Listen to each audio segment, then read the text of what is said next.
Mr. Weaver. Would you please join me for a moment of reflection and moment of silence?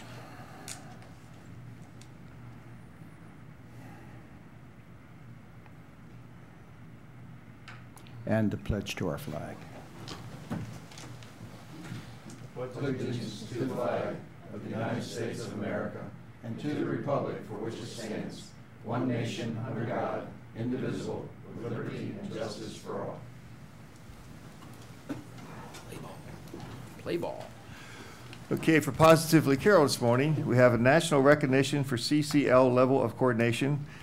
And Mr. DeBilvis will explain what that is and how rare that is to get for our county. Yep. Thank you, Commissioner. Steve, Jim, you want to join me?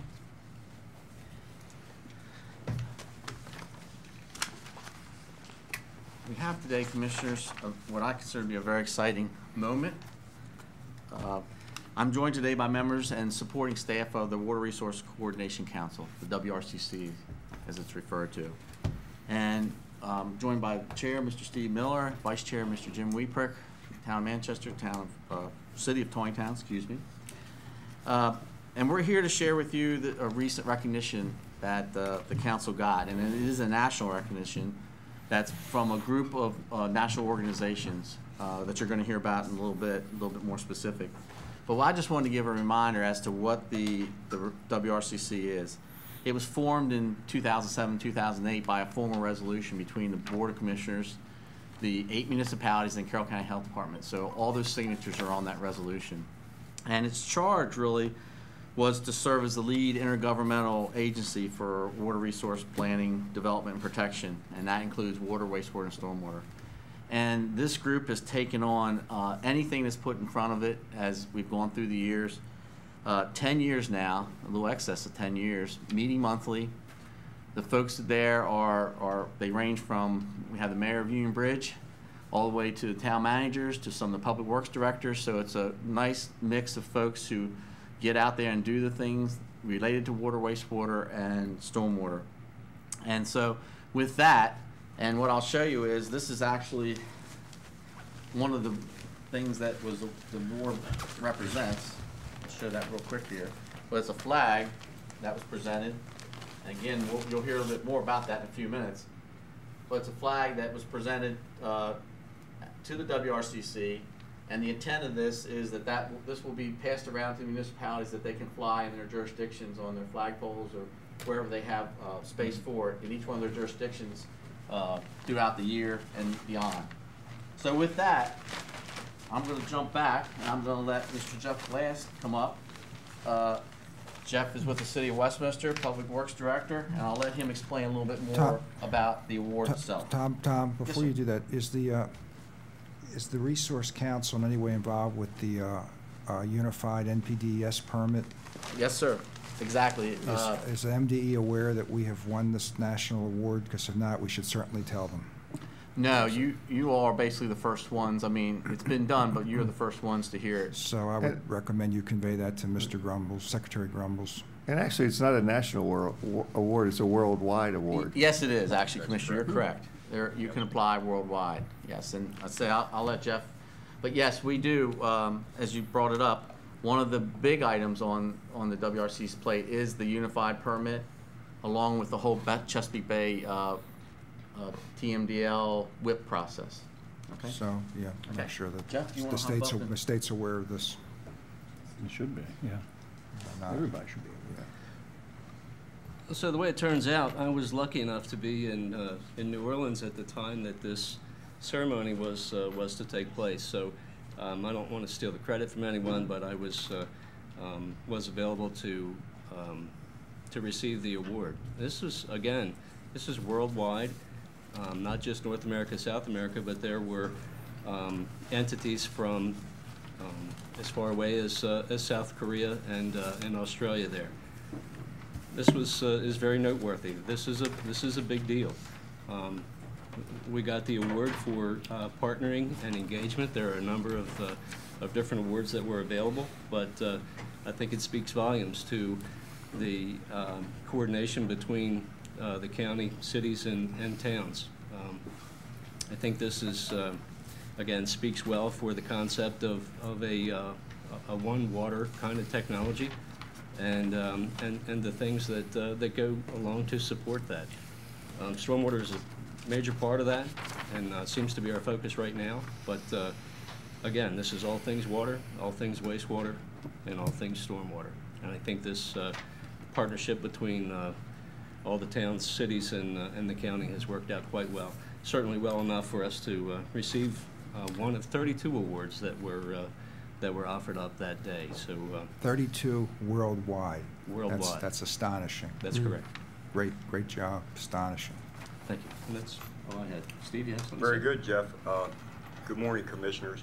I was one of the original members of the committee back 10 years ago, and I think it says something when we can get all the municipalities and the county and the health department to one table to discuss items throughout the county. We do not see the county as municipal boundaries. We look at the county as one whole, and we do make decisions looking at the county as one area, and that's how we make our decisions. I would like to say this, you know, over the 10 years, and it says volumes, as Jeff said, about our award. But one thing is partnering. I cannot say enough, and I know my fellow municipalities that are here today, we cannot say enough about the assistance that your county staff has given us over the 10 years. I mentioned that yesterday at our meeting. You know, mayors, councils, town managers, they boast about their staffs, which we all have good staffs. But gentlemen, your staff is second to none on the assistance that they give your municipalities. And I'd like to thank Jeff for receiving this award. As Jeff said, this is a huge deal, and this is something positive for Carroll County. I'll turn it over to my Vice Chair, Jim. Do you have anything to say? I could just reiterate some of Steve's comments with regard to the county staff that we work with. The level of cooperation is superb, and the level of expertise is wonderful. We're in constant contact with county staff on water resource issues, and being able to have that expertise available to us saves us, you know, from having to hire additional people that really municipalities don't have the budget to, you know, have all this level of expertise, and it's something I hope we can continue far into the future. Our joint permit has gone very smoothly so far. We're realizing a lot of efficiencies through the joint permit, and I hope we can continue for many years. So chalk up another #1 in the state for Carroll County That's and its correct. municipalities. Yes, Commissioner, that is correct. Good stuff. Anything else? You want to get it? Yeah, why don't everybody come up front for a picture with the Yeah, flag? that's a big If I deal. could, Go ahead. just wanna make Sorry. sure we have representatives from town of Mount Airy, Mr. Dick Swanson here, who's on our committee, and Kevin Hand, who's from the town of Hampstead. And we also have Mr. Richard Brace from the health department here. So I just want to make sure not everyone could be here, because as Steve said, we had a meeting yesterday afternoon, so it's kind of hard on the Right, turnaround sure. time. And then we have all of our immediate support staff here too, which, if you don't mind, I'd like them to stand up. Please do. 'Cause And- these and are just folks- one more question. These are the folks that are actually providing support to the Is- Resource Coordination Council. And just one more question, Tom. I'm just conjecturing, but would it be accurate to say that one of the reasons Carroll County received this award is because of our collaborative work with the municipalities with respect to the NPDES permit? Was that one of the elements that got us this award? I think that was one of many. I mean, obviously, they look for a holistic approach. That's what this award is about, not just for one particular item. So I think that was one of the items that we put there, that in the MOA we had. That's a big deal. I mean, that's unique. That's very unique. But we also put a lot of other things that we do when the award was, you know, sent in, with the water supply issues and with wastewater and all. So it wasn't just that one, but that was a big driver, I will admit. Yes. Thank you. Why don't we have everybody come up here and stand? I think, if the commissioners, it's just a lot of people, why don't we just stand back here, let all of them stand up there and hold the flag up. And Tom, your county staff should be involved. Yeah, have everyone that took part and helped out with this should come up. Can't shake your head, no, you've been ordered. I mean, Come on up. What's their next program?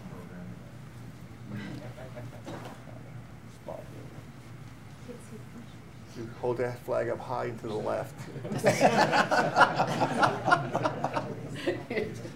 Oh, it's a rough out. Starting, you guys. Mess with the line. I have to go back to no answer.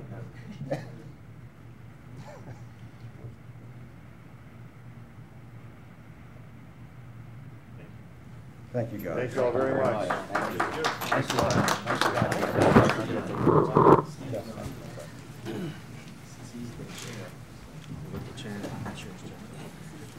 All right. Wow. Do you have Hard anything to else? top for- that one. I'm sorry, go ahead. It's going to be hard to top that one. It was worldwide award, which is tremendous. Reminds me of my wrestling days. I'm just kidding. I think this would be a great press release for the day. I think it would be. Yeah, make sure we send it to all the environmental groups in the state, including the Chesapeake Bay Foundation and Thousand Friends of Maryland, that they see it. Do you have anything else for Positively Carol? What do we have? Oh, we attended another drug court graduation yesterday. I think that was the 27th. I believe it was, yes. Another 9 graduates, another 9 people who have straightened out their lives and are making a difference in our communities. And I can't say enough about how that was started over there with Judge Galloway, and then Judge Hecker has taken it and also is carrying that torch. But a tremendous program, very well attended, and just want to say congratulations to all those folks for straightening out their lives and making a difference. And when they say, this saved my life. Yeah, I'll makes tell you a- what. makes a difference. Yep, some of those stories yesterday, Dick, were Yeah. and Dennis were, pretty amazing. We hear those all the time when we go, so Yeah. it's good stuff. Right. And this affects so many people. It's unbelievable, because I've been now to quite a few of these drug court graduations, and some of the people that are graduating I've known personally, and I would never have known that they were having these type of troubles unless I saw them at the drug court graduation. And I said, and then we talk afterwards and so forth. But it affects so many people, and sometimes you don't even know about it. Yeah, you're right. And it affects their families as well. Oh yeah. So everybody gets healed during this process, which I think is fantastic. So kudos to them. Commissioner Weaver and I attended the Carroll County Farm Bureau banquet on Tuesday evening at the fabulous Pleasant Valley Volunteer Fire Department. And They moved? did I say fabulous? Yeah, I think I did. And want to say kudos to all of our ag folks around the county. There were 2 people there from the state ag association, and they had nothing but good things to say about the way in which we do things here in Carroll.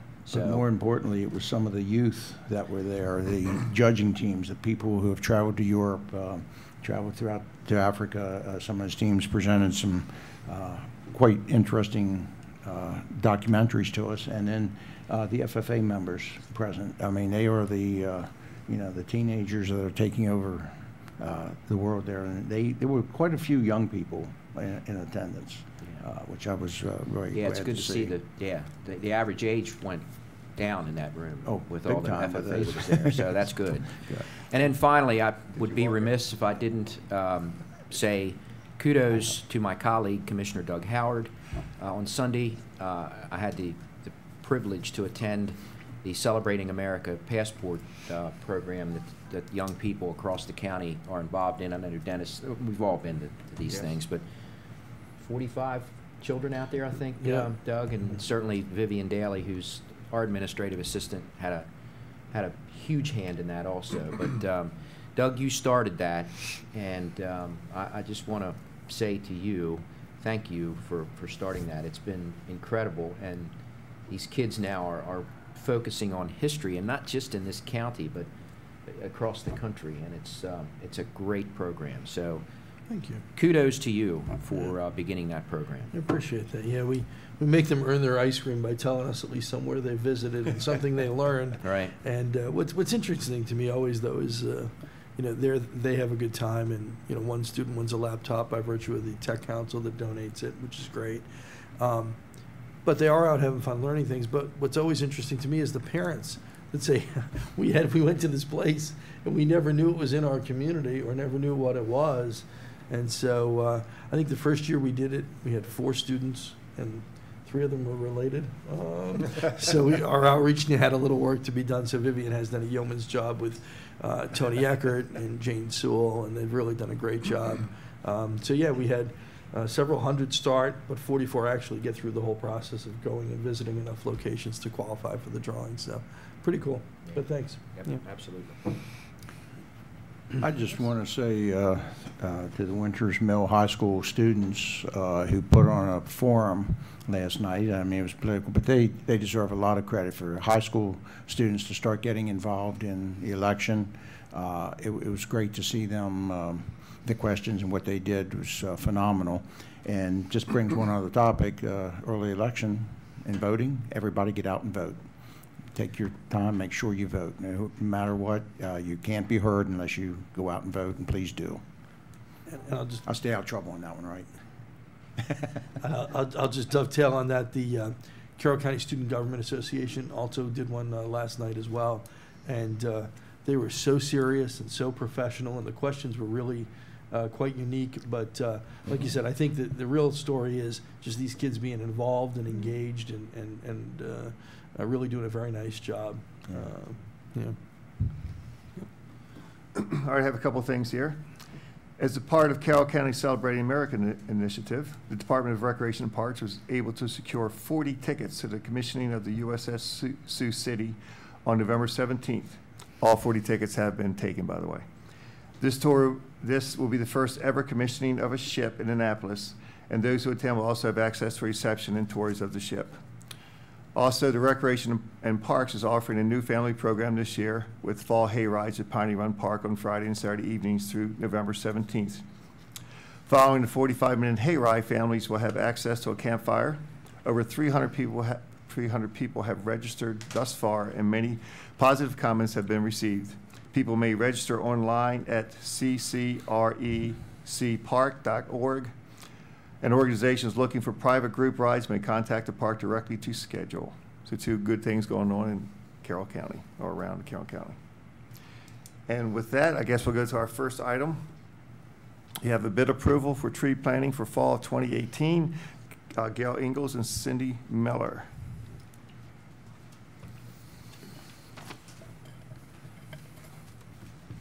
Good morning. Morning. Morning. Morning. Commissioners, we went out to bid for our 2018 fall tree planting. We received 9 bids.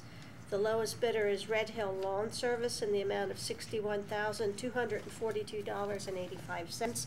Red Hill Lawn Service is a local vendor and has done numerous projects for us. I'd like to add one thing to this before you all decide whether you want to approve or not. This project will be funded through a DNR grant. Totally, the entire cost of the $61,242.85. So we received the grant about 3 months ago, and there's extra funding that we can do another tree planting next fall as well. Good, very good. I can see this covers a little bit over 14 acres. Any idea how many trees? Yes. 14, 1 tree per acre. 2,441 trees. Wow. And it's 14 individual property owners affected by the project. It is? Should we vote? Now, is this Not just just trees or one time. shrubs too? These are trees and shrubs. It's a variety of 5 different types of plantings on each person's property, and each of the property owners were involved in the selection of the plants. Oh, okay. Very good. Nice. With that, I move the Board of Commissioners award the contract for tree planting 2018 to Red Hill Lawn Service in the amount of $61,242.85. Second. Third. Any other questions? All those in favor? Aye. Aye. Thank you. Thank you. Thank you. Next, And move on to a bid approval Hold on a for. second before. Go ahead, Before sorry. we get away from that, Cindy, I'm calling you out. I don't know if we'll see you again. I know you're retiring. You've put in how many years with the county government here? 32. Congratulations on a successful career, especially working with Mike. Thank you. So there's that. But thank you very much for all that you've done for Carroll. Thank you.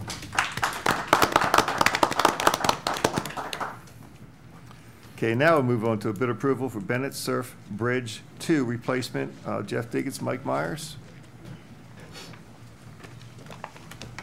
Yeah, thanks for pointing out. I'm sure Cindy's first 20 years were much better than the last 11.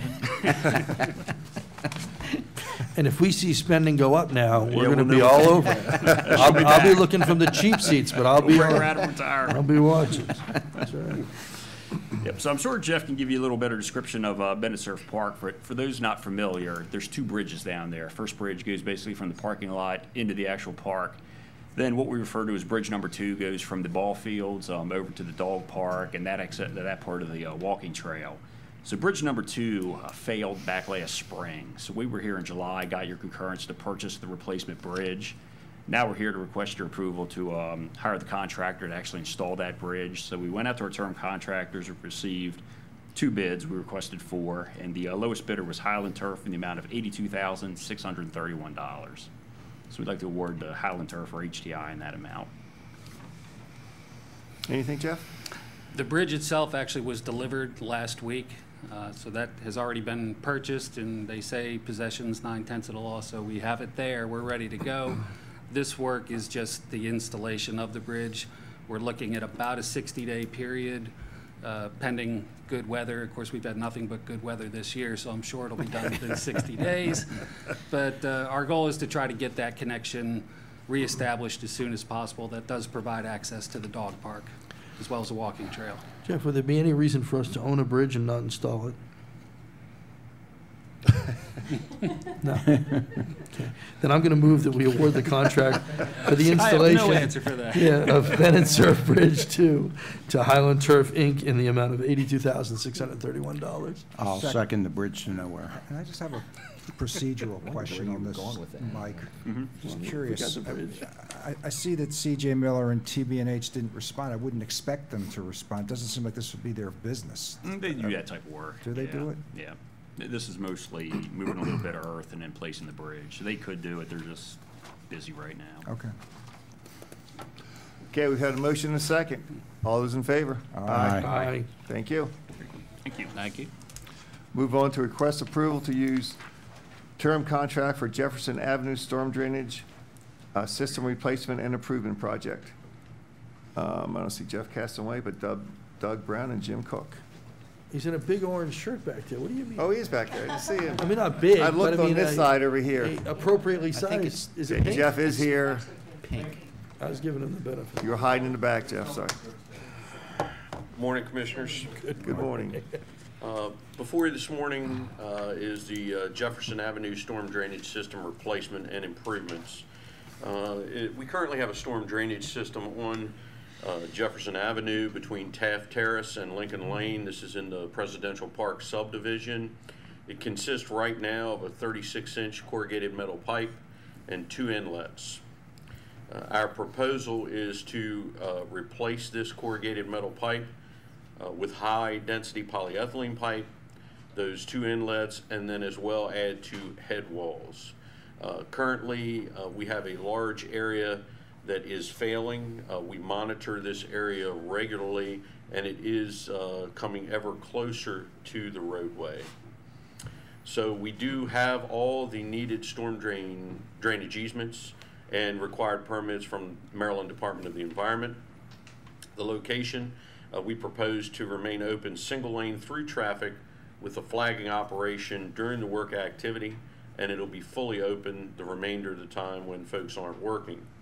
We estimate that it'll be 25 working days, again, as you hear everybody say now, weather permitting. We solicited from 4 of our current term contractors. 3 of those 4 replied. The quote submitted by Concrete General Inc. was the lowest at $93,640, and we do have funding for this work available in the already approved budget.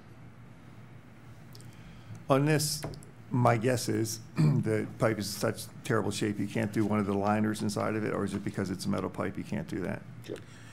It's got 2 structures at each end, and they're just they were not built properly. In order to do that, we need to place the structures in the proper way. So the lining would not work on this. Thank you. All right. Any other questions? I'll move the Board of Commissioners authorize the Department of Public Works to utilize the term contract with Concrete General Incorporated for the Jefferson Avenue Storm Drain System Replacement Improvement Project. Second. You have a motion and a second. Any further discussion? All those in favor? Aye. Thank you. Commissioners. Thank you. We move on to Chapter 112, Pawnbrokers and Secondhand Dealers. Mr. Tim Burke. Seems like we've been talking about this for a while.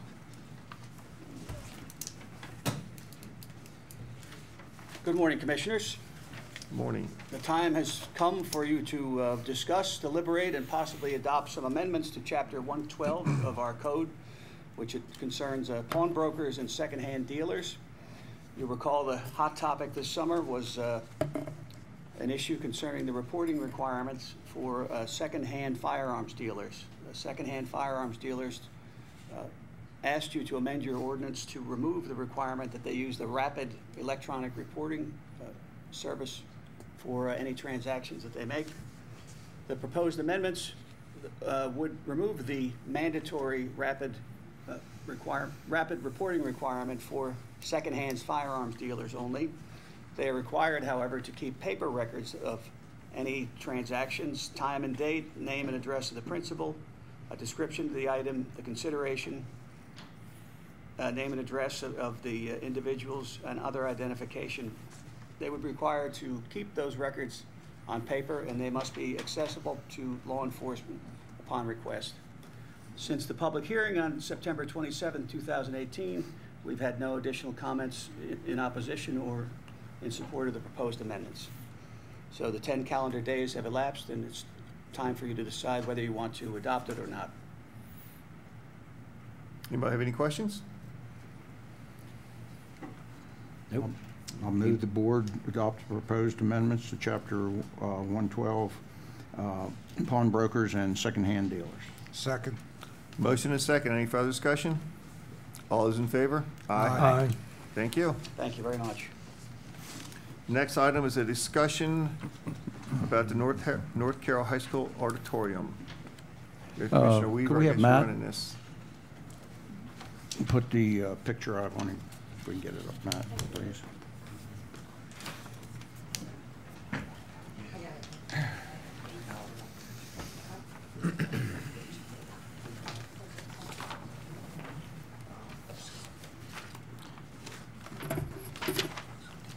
Is that recyclable plastic on this chair? No.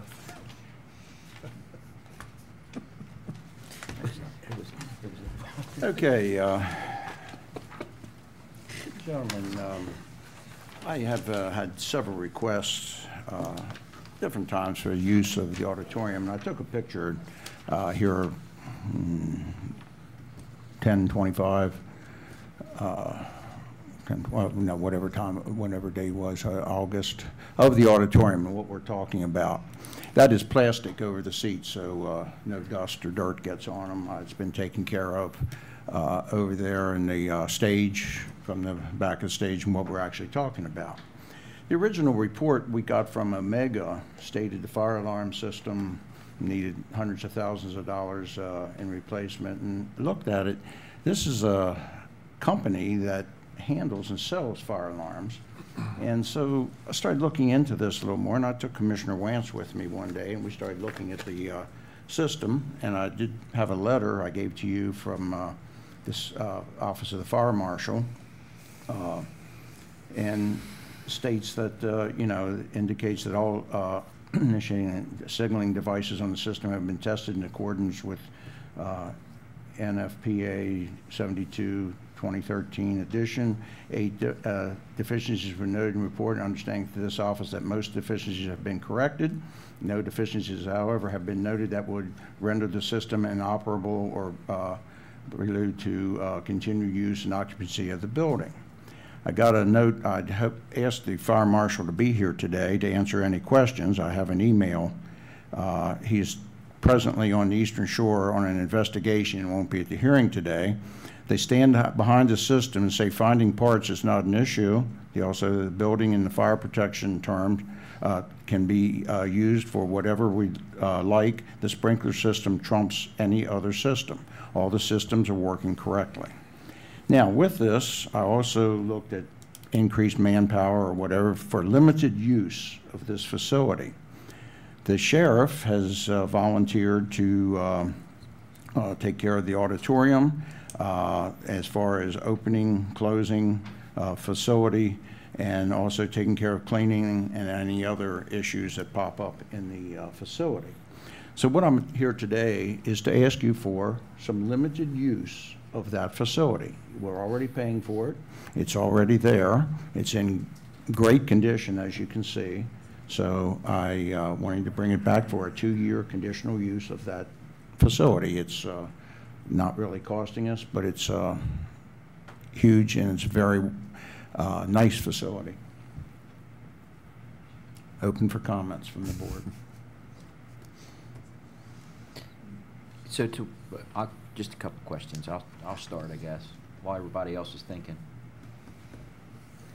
So to what extent has the sheriff said that he would clean, maintain, open, and close?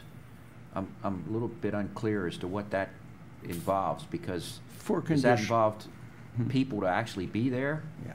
Who's paying them to be there? They were, I asked that question, and they would do a split schedule on time just to cover that. They're housed there anyway for the training. Well, I understand that. Are we paying overtime for these guys to close the auditorium at Apparently 11 o'clock at night when it's shut down? Well, it's conditional use. A lot of it would be a daytime event or some type of activity that could house whatever, and we're not going to use it for everything. Well, I understand that, use. but so I understand how old that gets when you're maintaining a facility too. Exactly. And they're going to clean it. They take care of the cleaning, maintaining of it. It's interesting to me we have a sheriff deputy wanting to clean the auditorium, Well, whatever. I mean, I don't. Trading academies there, and they're utilizing it. But they're only there for a certain period of time, right? Until they graduate. Other things, yeah. Just a couple, I just have some logistical concerns, that's all. The other thing that Well, first of all, we have to get, can we use it for Well, some, that- and then define what the Right. limited use is and go through that. Yeah, but I think these questions leading up to whether we can use it or not are important in that final decision. That's why I'm asking the questions now. Right. And I agree, it's a facility that's there and it's certainly not being used, and it could be. But I'll go back to the fiscal responsibility that we have. I know that the heating system over there was, I think, designed by a caveman. So the whole building has to be on in order to heat the auditorium, right? It is on to keep the pipes there anyway. But in order for it to be a comfortable atmosphere, wouldn't it have to be turned up, which means we're heating the entire building to like 70 degrees in order for someone to use the auditorium? I can't answer that, I don't know for sure. Just another question that was running in my mind as I was thinking about this, because I don't think because of the way that system was designed, and I know a little bit about it because my dad worked in facilities. It can be shut off and opened, if I remember correctly, between areas. Okay. It doesn't have to heat the whole building. Okay, well, that would be something I'd want to check into before we do that too. You're right, I went with you over there and looked. My main concern was from the public safety standpoint of this facility. Whether the exits were properly marked, whether folks could get out if they needed to. Certainly the fact that it's sprinklered trumps a lot of that, but it still has to be maintained. And I didn't see any reason from a public safety standpoint why it couldn't be used. My concerns and my challenges are with the fiscal part of this. Because you got to have somebody to maintain this thing, and I appreciate the sheriff saying we'll do it, but you know how long that's going to last, Dick? So that's all, And who's going to book it? Who's going to book the facility? Who's going to make sure that the numbers of people that are going to use it are in line with the seating? There's just a lot of questions I have as to now for fiscally. Yes. Okay. For conditional use, I'm looking not going to be used every day. It's going to be used for certain events that they can monitor and take care of. And Sergeant Holland said he would take care of a lot of that for us if we needed it. So he's right there at the building. I have some of the same concerns Commissioner Wance has brought up. The Sheriff's Department and the Training Academy taking care of the auditorium, they're only in session, I would call it, for a short part of the year. What happens when they're not there? We're not using the auditorium at that point because no one's there to take care of it. And the fact is, I have to say this, I've heard many times from the Sheriff's Department that this won't cost us a thing. And then months later, we're coming up here putting tens of thousands of dollars either into the training academy or $5,100 into the room that they're storing stuff in now that wasn't costing us a cent. So when I hear from him that this isn't going to cost us a thing, I'm extremely skeptical. And for the short amount of time that training that's, for a short amount of time the training academy is actually operating, I don't know, was it 12-week or 16-week or whatever it is, what happens to the other 8 months, 6 months, or whatever it's going to be? It's just not going to be used, right? They're still stationed there. You realize that the people are still stationed at that point.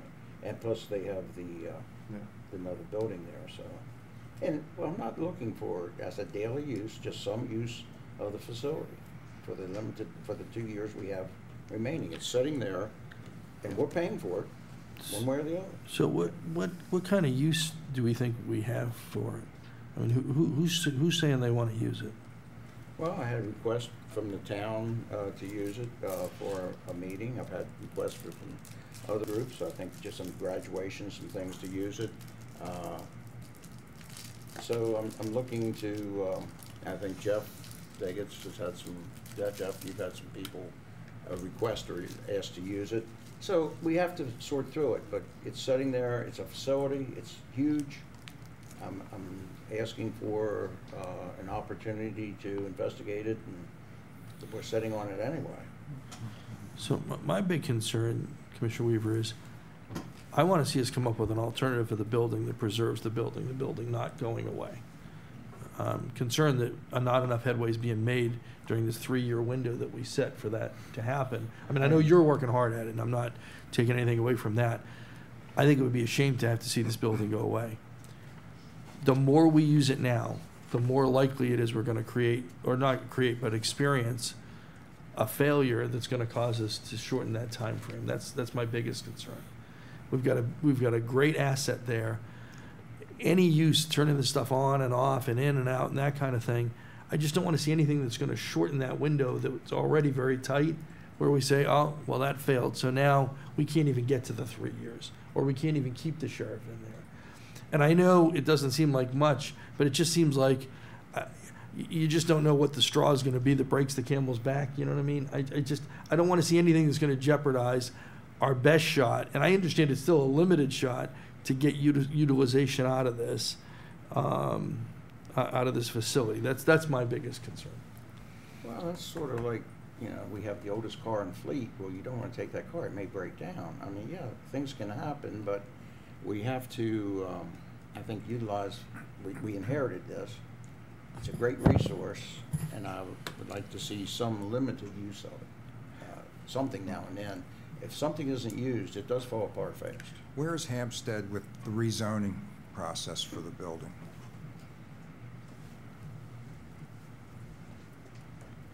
I'm dropping the petition off tomorrow at lunchtime. So, Roberta, you were with me when we met with the town.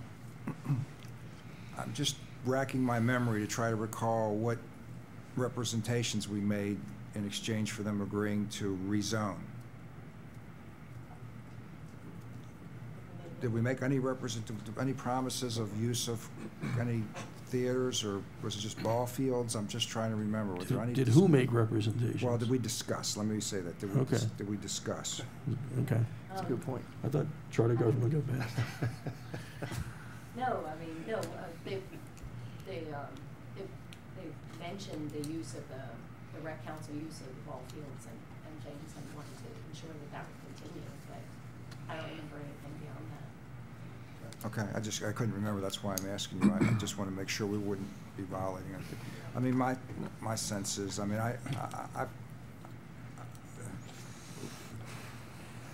look, this is an odd situation. And this is like trying to keep the Empire State Building open so we can run a 7-Eleven out of the first floor. It's such an expensive proposition. That is the best analogy. I got to stop. I kind of like, yeah. That's the best analogy I've heard you give in 8 years, but go ahead. I kind of like that one too. I like that so much better than the airplane and all that stuff. Yeah. Permission to use that in the future, Commissioner Rothschild. Just call me, you know, whatever. Rabbit Frost. Permission granted. Oh my gosh. I mean, I have a couple thoughts. I'm torn on this issue. One thought is I don't want to authorize anything in the building until we have our zoning. Okay, because I want to, before, I want, I'm sorry, gentlemen, but I mean, I live in a world of contract negotiations. I want the heat to be on to get this zoning done. And once the zoning is done, then I think it'd be appropriate time to ask whether or not, in exchange for that zoning, we look at limited use. But the building needs to be sold. It needs to be sold. We can't afford it. And we have a letter from our staff.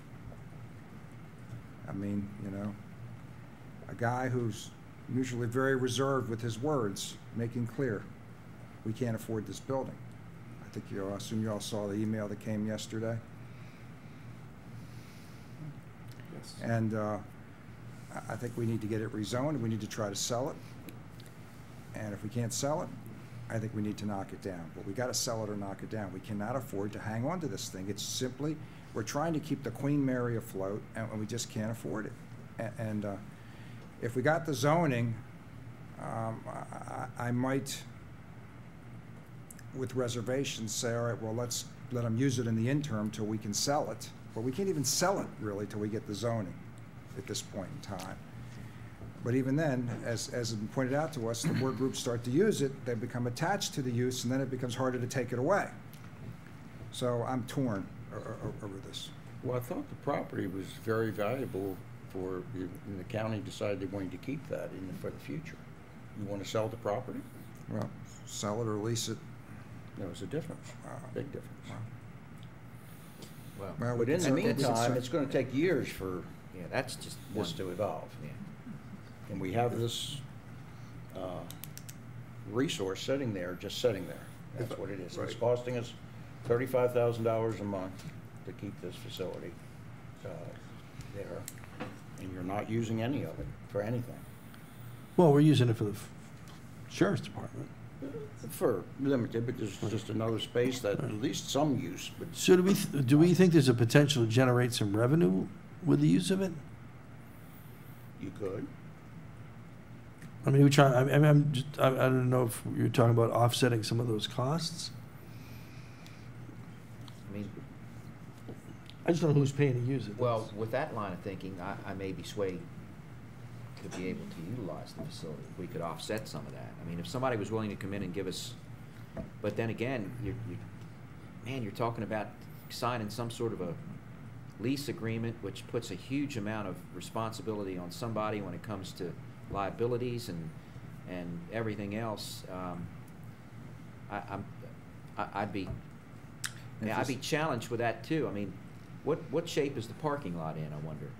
I didn't really pay a whole lot of attention to that. Well, but they came before us several months ago. Right. The parking lot, they wanted to overlay it, or we decided not to. Right. But see, that's another thing with people parking there. And I mean, is there cracks or something that somebody could? I don't know. It just the more you use it, the more you're open to something, happening to somebody where we would be responsible. And I'm not sure where that lies as well, because you're going to get more people than just the 26 recruits and sheriff deputies that are in charge of the academy. Council using it now. Sometimes the parking lot's almost full. Yeah, right. And that's true. Well, the bigger challenge is once you lease it, you can do the lease one of two ways. One is, all right, we're going to lease it to you, but that most of the time that would imply that it's going to be fit for its purpose, which means if something fails, it would be incumbent on us to fix it so we don't default on our own lease. Well, or number two, right. the leasee, the the leasee is responsible for it, and if they're responsible for repairs, they're gonna pay us $1 a year for that lease. It's a catch-22. That's a challenge. That's always a challenge for me when I used to rent the facility out at the fire company. Man, the hoops you gotta jump through to make sure that you're covered in all aspects is just huge. Things just ain't easy. And that's the problem with utilizing this and having a lot of people come in and out, and to use this is something. One, I know you want to say something, Doug. Who would manage who is using it and when? That's, like, for limited use, I could have that done through the people stationed there for the sheriff's department. But for more use, we would have to lease it to a company to take care of that. And then, you know, who decides who gets to lease it and who doesn't? Because if you're going to use it for limited, and, you know, and I come into you and say, well, you know, you let the library use it last week, why can't I use it? It's going to have to be available. Let's be practical. Even if we leased it, $1,000 for each night it's used, what's it going to be used? 3 or 4 times a month, maybe? $4,000 against a $35,000 a month bogey? I mean, practically speaking, there's no, that dog don't hunt. It's never, the numbers are never going to work. Well, they're never going to work, but they're better than what they are. Do we have staff here that can speak to some of these questions about? Like, they're here, available. I mean, I see, but I don't know if this is just a discussion of us, if they're prepared to share some information as well. Can we They're prepared to share information if you'd like. bring Scott and maybe Jeff up? Just, I have a couple of quick questions. And Jason, come on up, Jason. And Jason, Jeff, all the you know, Jeffs. Are there any all other the Jeffs Jeffs. out there? Yeah. We're not hiring anyone. No, I think I think we do all right with Jeff. I mean, 1 out of 2 is really worth, you know. I'll let you figure that out later. Yeah. Wow. Rock, paper, scissors. That's right. So, in terms of this decision, and not getting you guys embroiled in the policy at all, but just technically, are there any additional costs that we would absorb or incur by just expanding the use in the way that's being described, or is it something that, and we'll talk about the sheriff in a second, but assuming they did what they were going to do with opening and closing, is there anything else we need to be aware of? Yeah, we've toured the building a couple times now and looked for things that have to be fixed now to use a greater space, because you got to remember the decision last year was just to use the auditoriums. And so we took a look at this. It's going to cost the gyms. The gym. I'm sorry. So the gym the is gyms. space for the sheriff, the rest Right. of the building remain just closed off to. Okay. Yep. So we have a small list of items.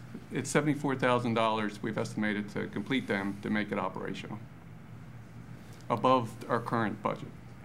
What are they? They are handicap door controls. There aren't any right now, so the door that you would hit the button and it would open up and go out or come in doesn't work. So we have to replace that if we're going to bring in. This place holds up to 800 people, so everything has to be workable. Emergency exits, there's a couple stairs that are, the concrete stairs are broken and the railing's broken. Right now, we just patched it, but it needs to be fixed if we're going to open up to this many people. Right, we have some exterior stairs they're concrete stairs that there's right now some metal pieces that are on some of the concrete is deteriorated. Right. So But there's some that's metal pieces, but there's trip hazards. Okay. They're enough to kind of, but we still have to do further repairs. And there's parts of there's some railing. There's a railing that's not even connected because the concrete's spalled off. So that would have to be brought up to current. So that's the emergency exits that aren't the 2 main ones that you go up and out on either side of the. You're talking about the secondary exits that are like down in the. No, these are the main. bowl. Can you pull it up on there? These are the main exits as you exit the back of the auditorium, and you can go Really? left or Yeah, right. yeah. This would be Yeah. going out the right, heading towards the parking town lot. itself. Oh, okay. Yes. Those stairs there are the ones that are. Oh, okay. Okay. Go one more. Well, Okay. That's interesting. If you look at the drawing, what's in yellow, we have to keep that accessible. And that's on the bottom here, that's what we needed to fix. The stairs are all broken up, the railing's broken. That needs to be replaced to give access to that space. Okay. You're saying that's what would need to be accessible to use the auditorium? Correct. Yeah, okay. This one down here, right? Mm-hmm. The lower one. Yep. So that's the two main exits. That's out. two main exits, yeah. HVAC, we looked at, there's no zone control and fresh air makeup right now that's working. The systems are in place, but they've been broken for who knows how long. That's the biggest cost that we need to correct if we're going to bring this many people into it, and that's about $40,000. But if you're going to bring 500, 600 people into a space, it has to be conditioned, and right now the systems don't work. They don't work at all? Very minimal. There's one doesn't work at all. The other ones are working minimally. If we have to make any changes, like you throw a group of people in it, you can't, it's not on a control. You have to send someone to the site and change the temperature. Controls are completely obsolete right now. Now, what does that do with the sheriff's side of things? Right now, if you talk to him, it's either hot or cold in his space. He's just dealing with it right now. Okay. Okay. Is that the same with the gyms? Although that's a little bit different atmosphere because the folks are in there. The gyms do not have air conditioning, so it's only heat. So you get heat on or heat off. That's it. If we did the $40,000 thing you're talking about, would that give us air conditioning in the gym? No. Okay. This is just to fix what we have currently. Gotcha. Okay. Scott, you know I'm always looking for a bargain way to get something are. done that never, ever, ever, ever works out. But you know, I got 5 weeks left, so I'm gonna go ahead. Okay, replace and upgrade the electric. There's a bunch of outlets that aren't working. We found some controls that aren't working. These are minor things, but it's throughout the space, so we have to make the whole space conditional. Right, we've shut some of the circuit breakers off because some of the electrical outlets have shorted out. So we've shut them off. So those would have, in order to turn it back on, to have you gotta fix it for it to be an occupied space. Those would have to be replaced. Again, they burned out. We just shut them down because again, it's not being used. Now, if you look at the map, the yellow, that'd be the main portion of the building we're using. We figured about $15,000. We run a wall around that to barrier off the internal portion of this because you don't want people going in there, staying overnight, get in there and just get in trouble because there's a lot of stuff, not stuff sitting in there, but there's equipment in there. So we would build a barrier completely around the auditorium to keep people out. Can't you just gate that the way it was? We can, but is it safe?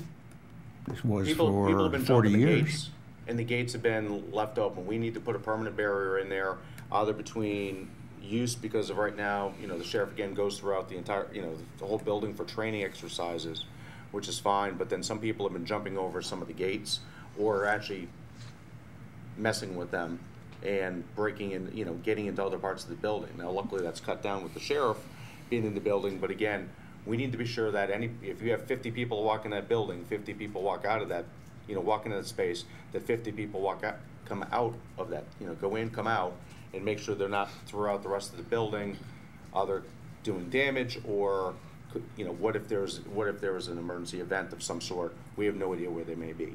But those gates are locked at the bottom. I mean, they're not easily moved. Well, part of it is you have the sheriff in there working.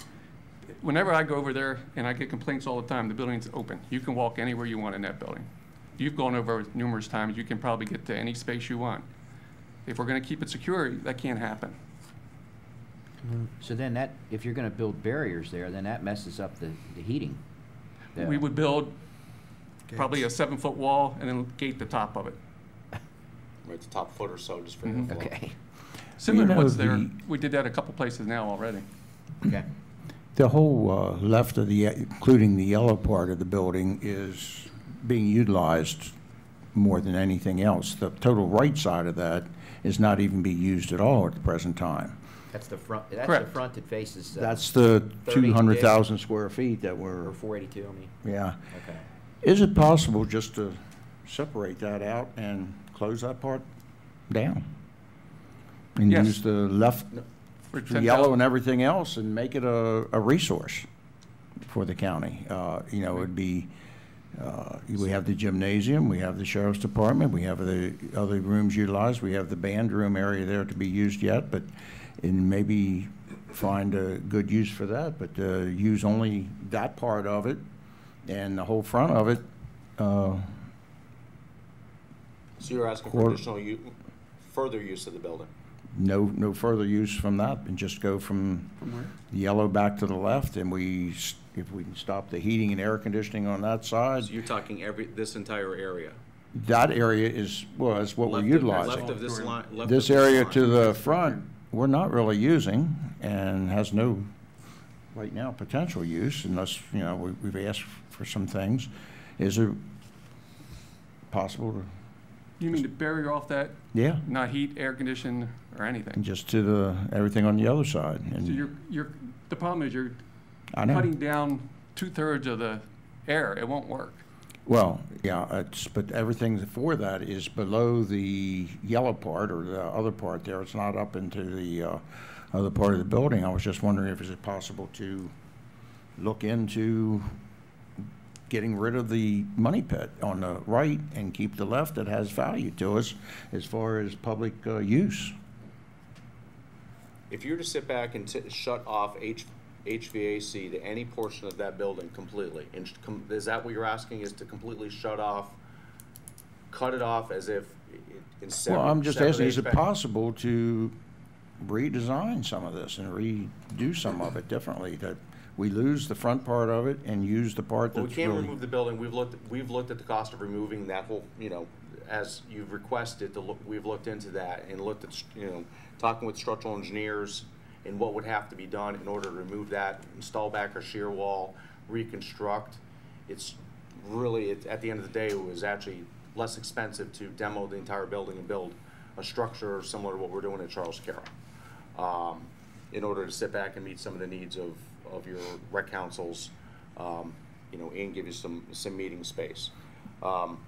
If you shut the HVAC system off to any part, if we wanted to completely look into shutting off HVAC, blocking up the walls, so this way there's a block wall, there's no access to any part of that front part of that building, then what you have to do is you have to remove anything that is any pervious material, anything that, so ceiling tiles, you're shutting the fire alarm system, suppression system, you're shutting everything off to that whole, from the rest of the building firewalls, and what you have to do is remove carpet, ceiling tiles, any drywall, anything that could be for growth material for mold and for mold. Jeff, So is that there would any, have to be removed. are there, I assume there's no zones. Are there any electronic or manual dampers for the HVAC?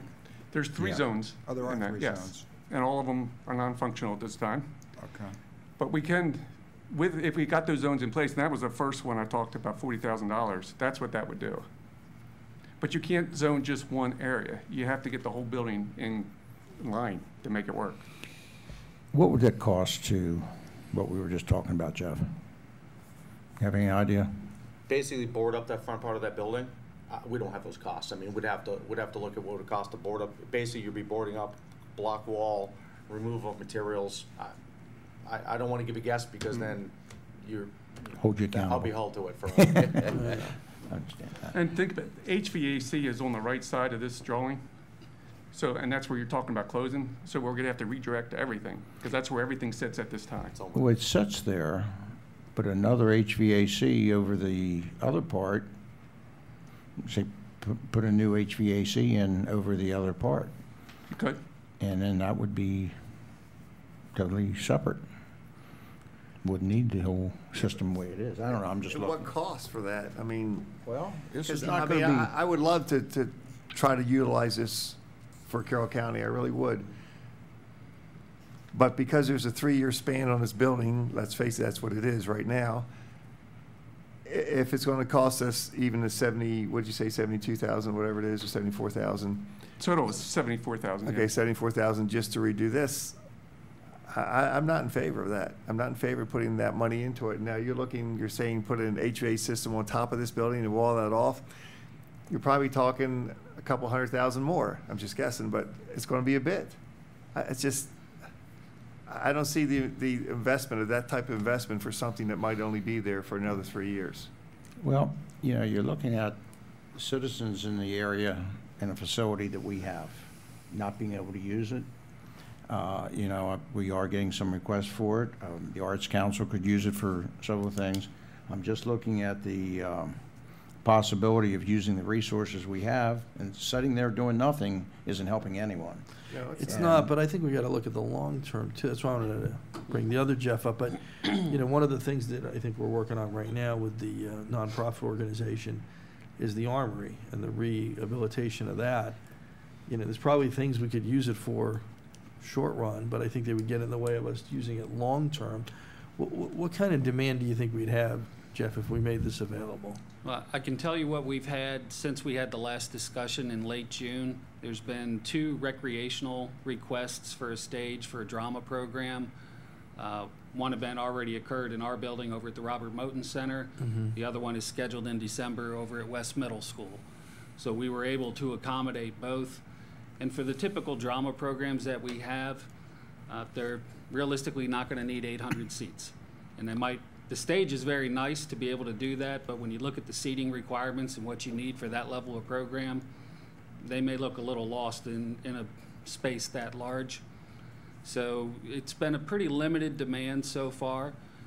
Commissioner Weaver mentioned the public meeting. We did get a request for that, and also a couple of high school reunions where they wanted access to the auditorium, but that was part of a request where they wanted access to the entire building. Basically part of reminiscing with your classmates and being able to walk the entire property. So, and in these requests, are they requests that you think had revenue associated with them, or not really? None of them were looking to pay. Okay, so if I said to you, listen, we're going to go ahead with this, we're going to put this $74,000 in your budget, and we want to see you cover the cost of it, could you do it? No. Could Realistically, I don't see that happening. Okay. There may be some revenue coming in. I think you would need to market the facility in order to do that. But now you're talking about investing more money. Right. To do that with the hope that you would get some back. So the only other question I had was, Scott, if I came to you and said, listen, 2 years from now, we believe we're going to find a use, Commissioner Weaver's working awfully hard on it. We've had some, some leads. We've done some correspondence. It's going to take some time, but in 2 years, we're going to have somebody, okay? What's the best way that we can make sure the building is sustainable at that point? Is it, because I know having a building not in use has problems associated with it, but is it better to be using it? Is it better to not increase the use? I made the statement that I think, if the more we use it, the more likely it is we have some sort of a catastrophic failure with something, but that's an amateur opinion. If it was your job to deliver that building in the best possible condition 2 years from now, what level of use would you want? Have it ready in 2 years, I wouldn't do hardly anything with it right now, because it's a problem every time we turn a corner. And sorry, I know you don't like the answer, but every time we do questions asked, this keeps growing and growing and growing. There's a point where we can pretty much do anything you want at that building. We can't afford anything you want in that building, but these little increments just keep adding up. We're spending $500,000 a year right now to keep it maintained with just auditoriums. With just the, I keep mixing those two up. But that's the grounds and everything. Yes, that's grounds and basic maintenance, minimal. That's $500,000. So anything above that, we don't have a budget for it. All right. And real quick, it can add here, and these are just estimates. Sure. Once people start going in there, does the microphones work completely? We don't know. We know they work. Right. I'm not sure how good or anything like that. My big thing is if we're not going to give it a fair shot to have a real alternative in there 2 years from now and save the building, we're really throwing good taxpayer money after bad, saving it at all. So, and I'm in favor of saving the building. I want to make that clear. I know there's some challenges associated with that, but I don't want to do anything that's going to jeopardize that either. Because if it's just going to end up getting torn down, who's going to explain to the taxpayers the $1.5 million we spent waiting to make that decision, right? We should be doing everything we can to find a use, to maintain the building is so that it is usable, to work with the town on the zoning or whatever we can come up with. Otherwise, they end up with an albatross, and we end up with $1.5 million explanation that someone's got to make to the taxpayer for something that we could have just done already. And so I just don't want to do anything that's going to jeopardize that. I think we took a gamble in good faith in hopes of preserving the building and preserving it for the community. But I don't want to work against that interest either. And the other problem is, let's say we put some folks in there, and this system, you know, this letter's great, whatever, but it may be a system we're not even thinking about. Something creates another problem, and then we have a situation where we already have the sheriff in there. Where the heck are they going? You know, and so I just, you know, I think we got to be careful. I think if we had a huge demand or a revenue source, you know, that'd be fine. You know, if the rec council was saying, listen, we'll take it over, we can do the appointments, we could do some sort of, I mean, I know, you know, we leverage tremendously the volunteer hours with the rec councils on everything we do, right? But if we're talking about a couple of performances and a couple, I'm concerned with how the story's unfolding and how the reality is going to unfold. But I also don't want to accelerate the decision, because I think you three in particular are going to deal with it in the next board. I don't think this building's going to survive the next 4 years without a major decision being made. And I don't want to put it on Parks and Rec either. I mean, Jeff, you don't have the staff to handle something like that. I understand that. I mean, I don't think they have the desire or the personnel to handle it at the present time. And this would have to be done by outside people, or at least to maintain, to go through this. I don't want to dump more on you in this. I know you have fields, you have everything else to maintain. And my next step is going to be the dome over the stadium that I'm already working on that. So, thanks yeah, for Commissioner the heads up. Howard. That sounds awesome. You got 5 weeks, according to Howard, to get the dome, okay? Actually, I may have some funding coming toward that. So anyhow, this is my next endeavor, and you're going to be busy enough on that. But I am working, like you said. No, I know you are. On this facility over there and what we're going to do with it and how we're going to handle it. And you're right somewhat, Scott. I don't like some of your answers. But I expected that. I wasn't going to like the answers. But what we have to do is start moving ahead on this. And if we just sit there doing nothing, we're going to get nowhere.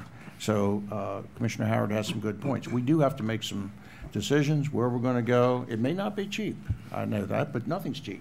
Look at the Charles Carroll. That's not coming in very cheap either, and we're going to be stuck, you know, with the same situation here. That one, of course, the building's gone now, but you know, we're going to get cost overrides on the new building coming in. We're going to be on this, and you know, over there is even bigger yet. And looking at costs, whether you demo it or whatever, it's going to be in the millions. And here again, millions there. Rebuilding is going to be 10, 15 million for a facility the size they're going to be needing. So, I mean, you're looking at a lot of dollars and cents going to be dealt with here in the near future, in the next couple of years, and we're going to have to make some decisions on. And I'm looking what is best for the town, what is best for people in the county, and utilizing space we have and the things we have. It's not ideal. It was fine for 1,800 kids a couple years ago. Now all of a sudden the place is falling apart. Well, I went through it. I don't see that. I don't see it falling down around us. We do have the fire marshals give a letter that, you know, we do have you know, it's safe to use at the present time. Give it some use until if it does fall apart, we have to shut it down. But that's what I'm asking for. But Commissioner Weaver, is the intent still to keep the building itself as a viably potential school at one point? The land there is very valuable. Sure, no, I get that. We can't, I think Commissioner Rothschild, you know, your sales of that would be totally short-sighted, I think, for the county, long range. You know, I'm thinking maybe we may not see it, but at the time, they may need a facility there. The building has its own set of issues we're dealing with. Mm-hmm. It was a building designed to last structurally for years. They have the HVAC as the major issue in it, and the way that was put together. It was, I guess, shortcutted, or whoever designed it didn't zone it or whatever. That's our main problem there. And we have one roof issue, I think, in the front part A wing, top section, is the problem there. But the building it's going to be used for something for probably 10, 15 years before we have a need for going back to using that facility. You know, it depends on the population in Carroll County and where it goes. That area is developing at a faster rate than a lot of areas, no different than the Freedom District. In that area, it's going to be a growth area, but we have to preserve the ground first. The building we're looking at, and how we do that, we have to come up with some kind of plan here, because it's just sitting there, is just, as you said, costing us doing nothing, and where do we want to go with this?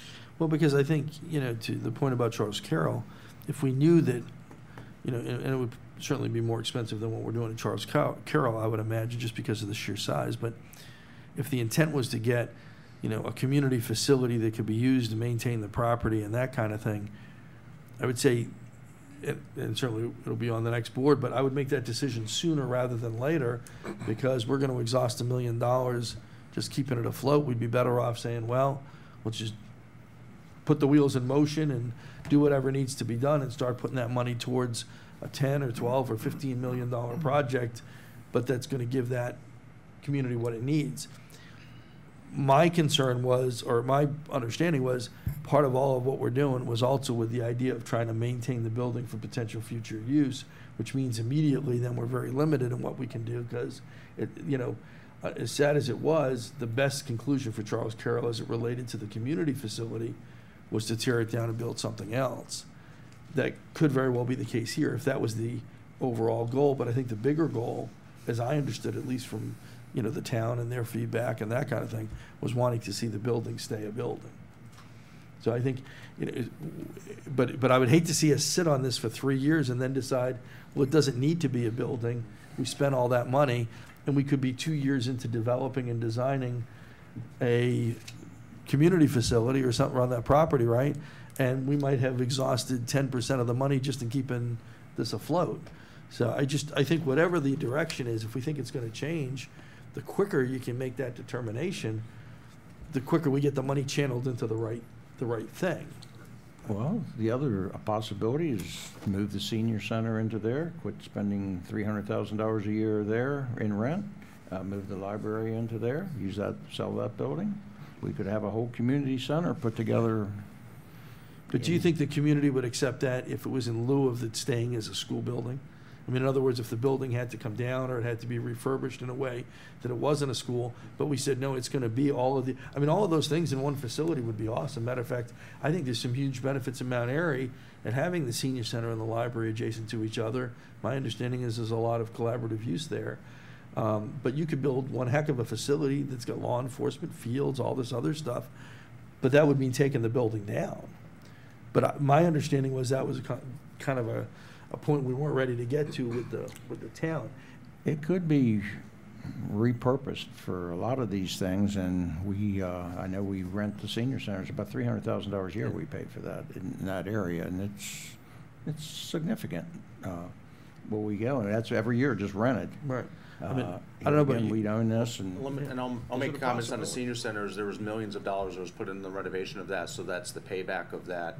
Instead of the county having a loan for it, that loan is basically within the rent of that facility. So that's where some of that cost. So it's not just because of we're not just in a high rent district. We're paying, repaying that renovation. Just to keep in mind. I mean, again, going off my years of experience of working in other, in many other jurisdictions, many other counties, the land is definitely worth something. If you ever, if you want to hold that land for it being for that land to one day in the future be a school, to house a school of whatever that may look like.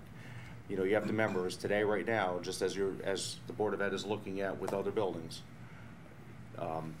you have to bring it up to today's standards. That is bringing up today's electrical needs,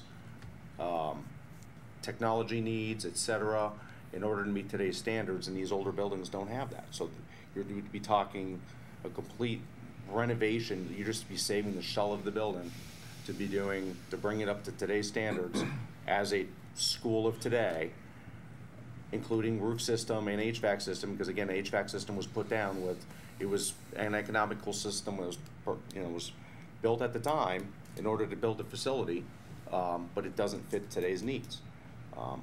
You look at those costs in aggregate, trying to do that all on your own pockets or very limited, state funding. You build a new facility, you usually get state and federal funding. Again, it won't, if it's an approved school to be, 20 years down the road, you still have the land. So those are things to be thinking about and you may want, those are conversations you might want to maybe talk with the Board of Ed, some of our neighboring jurisdictions of getting that experience of how have they sat back and got through, old buildings and what, is cost, you open up a wall.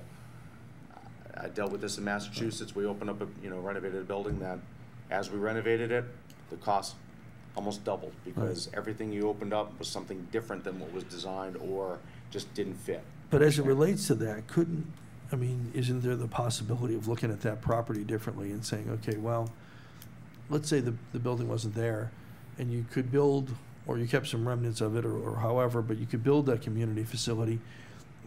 Would there be enough room not to build a school the size of North Carroll, but as a potential future school site? In other words, I agree with you. A new school, it's so hard to bring anything back to life because of the standards. Now, hopefully, they don't get more crazy, but they seem to get crazier all the time. But if the intent was to say, well, but that is still an excellent location for a school, right, in some capacity, would there be a way to maybe master plan the property to say, well, without that facility there, let's put a community facility there, go back to the Board of Education at some point and say, okay, here's our future school site. If you figure at some point you're going to have that need. At that time, we'd build it from the ground up because we'd want state funding. We'd want the technology to be up to speed. But we're going to lay out this property, in a way that we get immediate use. We stop paying money to keep something that we know is, pretty challenging, and the window keeps getting smaller and smaller in terms of what we're going to be able to do with it. But we don't cut off the future opportunity to put something there, because the reality is we may spend every bit as much refurbishing that building as we would to build something new that we could customize. But the question really is there enough property there to do that? Well, we'll look at it, you can use, was it Friendship Elementary?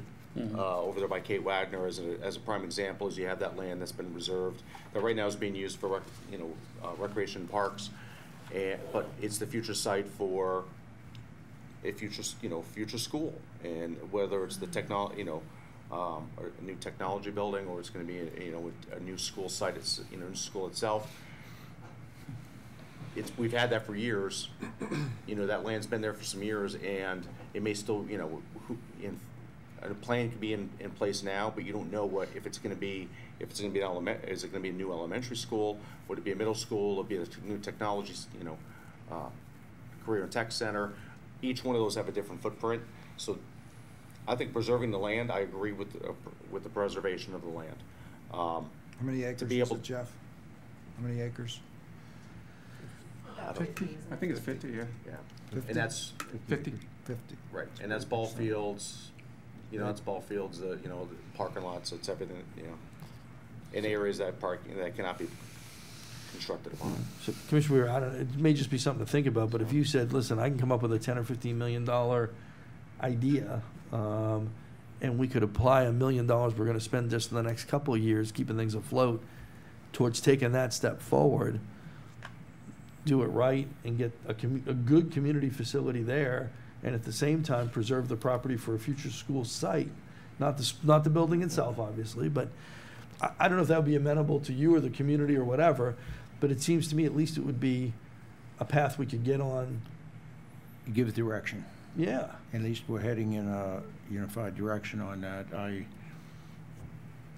I'm not opposed to that. In fact, that was an excellent idea coming up as far as looking into direction of this. I think it's one thing I need to, it's in town. I do feel I need to take this to the town council and ask them as far as direction and where if they're amenable to that type thing. But I do have some plans, and I did share with it. The Dome Stadium is an idea that Jeff, come back. Is that retractable, or is it just? No, it's just not retractable. Because that would be really, that would be really cool. And what's the matter with you? We're going to open it up for Dinosaur Land. Actually, I do have a meeting set up next week on some of this, and maybe some money coming in to help do that. So, I mean, it's a beautiful facility there. We have to utilize, and it's costing us right now. And you're right, we are accountable to the taxpayers of the county on this whole thing, and we have to develop a plan. And I may ask your guys some assistance here on this as far as how could we utilize that and use this as a plan and look at it as a long-range plan to come up with exactly what Commissioner Howard was alluding to here. We'll ask for the town sometime on their next meeting, take it to them. In the meantime, my original thought was I would like to have at least 1 or 2 winter events in this auditorium. As it is, without any small events, some things, what's the possibility? So based upon what I've heard from our folks on the things that have to be done in order for that to happen, I'm against it. Because I'm looking at it from a liability standpoint. You know, say somebody leaves there and falls because of the condition of the steps on one of the exits. Don't we have, you know how people are today. It's an incredibly litigious society. Don't we have a couple maintenance people assigned to there to? Yeah, but that you're talking about major work, though. I mean, you just can't throw a bag of sackcrete at a broken step. Yeah, that was a couple, $5,000 just to fix that. I mean, it's not. These things add up. Well, I know they do, and that's the thing. I mean, I don't know that we'd have to do all of that for small events, but the bottom line for me is they've got to be. It's got to be up to code when you have the public in there. Period. Yeah. Well, Before a good official stood up. Jason, who's got a great tie on today, by the way. But before you answer, let me throw one thing out because it may color your answer, or it may give you more fodder for humor. If we're talking about something very limited, if we're talking about something depending on what it would be, I'm wondering if we couldn't just for that event maybe have access only through the backside of the building. In other words, just avoid that step, those steps altogether. So, depending on what you're talking about, maybe there's some, but I'm just okay. I know you're thinking outside the box, which that's good. But the problem and is, Doug, then you've got exits that have to be unmarked for just. Well, that's okay. That's why I said it was. Well, I don't want to. Now, yeah, it is very challenging, whether it's one event or you're going to have 10 events. There's still a hazard there for the public at that one event. So the step issues, the exiting issues, the code analysis it would take, depending on what the occupant load is. There's a lot of challenge. There's a lot of sidewalks that have sunk where the curb actually set lower than the curbing. So you get foot traffic across those sidewalk areas, those curbs, and it's a tripping hazard. So these are all things that, to some degree, maintenance has been deferred on them because we, again, have looked at it to say if it's not in use, we don't want to spend the county taxpayer funds in upkeeping on areas that aren't in use. During the winter months, we have areas that we're not currently doing snow removal on. These are areas that we would have to do snow removal on and de-ice and do those type of things. So there's additional issues there as well. There are areas of the parking that we're not particularly maintaining in the winter months because, again, there's no traffic in those areas. Those spaces would also need to be opened up to make sure we can have a safe access for people during snow events and things like that. So those are the challenges. So isn't it safe to say if we keep it open, we're guaranteed an expense run rate of $35,000 a month with occasional predictable repairs hitting us that could be either 5 or 6 digits and 5 or 6 figures in size, $10,000 to $100,000 a pop in size over the next 3 years. Is that about right? Pretty much summarize it. Agree with that thought. We're going to spend $1 million, $1 million minimum, plus whatever additional cost to keep the building intact or even usable, which are going to be hundreds of thousands of dollars as a minimum over the next 3 years. And if Ted were at the microphone, he would probably remind us that $35,000 a month would service the debt on a $3.5 million building. Is that about right, Ted, if we built a new building?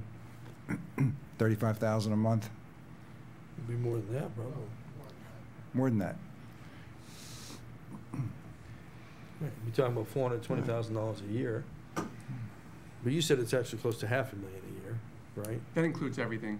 Okay, stuff we'd be doing otherwise. Right. That's everything, including wages. I mean, everything's included in that cost, Yeah. possibly, isn't it? The $500,000 includes what we need to keep that building, the way it sits today, operational. No more. We have to go and we still have to, all the HVAC units need to be cleaned out. They have to be serviced. We have propane. We have gas in the facility that's not included in that $35,000. What else do we have out there? It's a full building. Yeah. So we have to maintain all the components of it. We're even though it's maintaining not all the being used. components without any benefit. Let me ask another Very really little. unfair question to Mr. Dagens. If we did something different there, and we ended up with two, better air-conditioned gymnasiums and maybe an auditorium, and because we're going to keep this land for future use, some ball fields for right now, do we have demand for that? Well, we have demand for the gymnasiums, and they are being used very heavily now. I think if an auditorium, potentially designed somewhat smaller than this, but larger than the stage that you typically see in a school off of a gymnasium, potentially there's a market for that. Right. One of the things, and I know it's hard to look at this, but when you look back, and the school was used so heavily as a school, you had great usage of the stadium, of the auditorium, and because the school usage was so great there was virtually no community usage of those areas. Right. Even the gymnasiums, the school schedules were so extensive, Right. the rec council got usage, but not like they're getting now. So in looking at the auditorium, it's a brand new higher level of service to introduce that. The same is true with the stadium. So there hasn't been that history of past usage. There hasn't been time over the years to build up those programs to fill those spaces.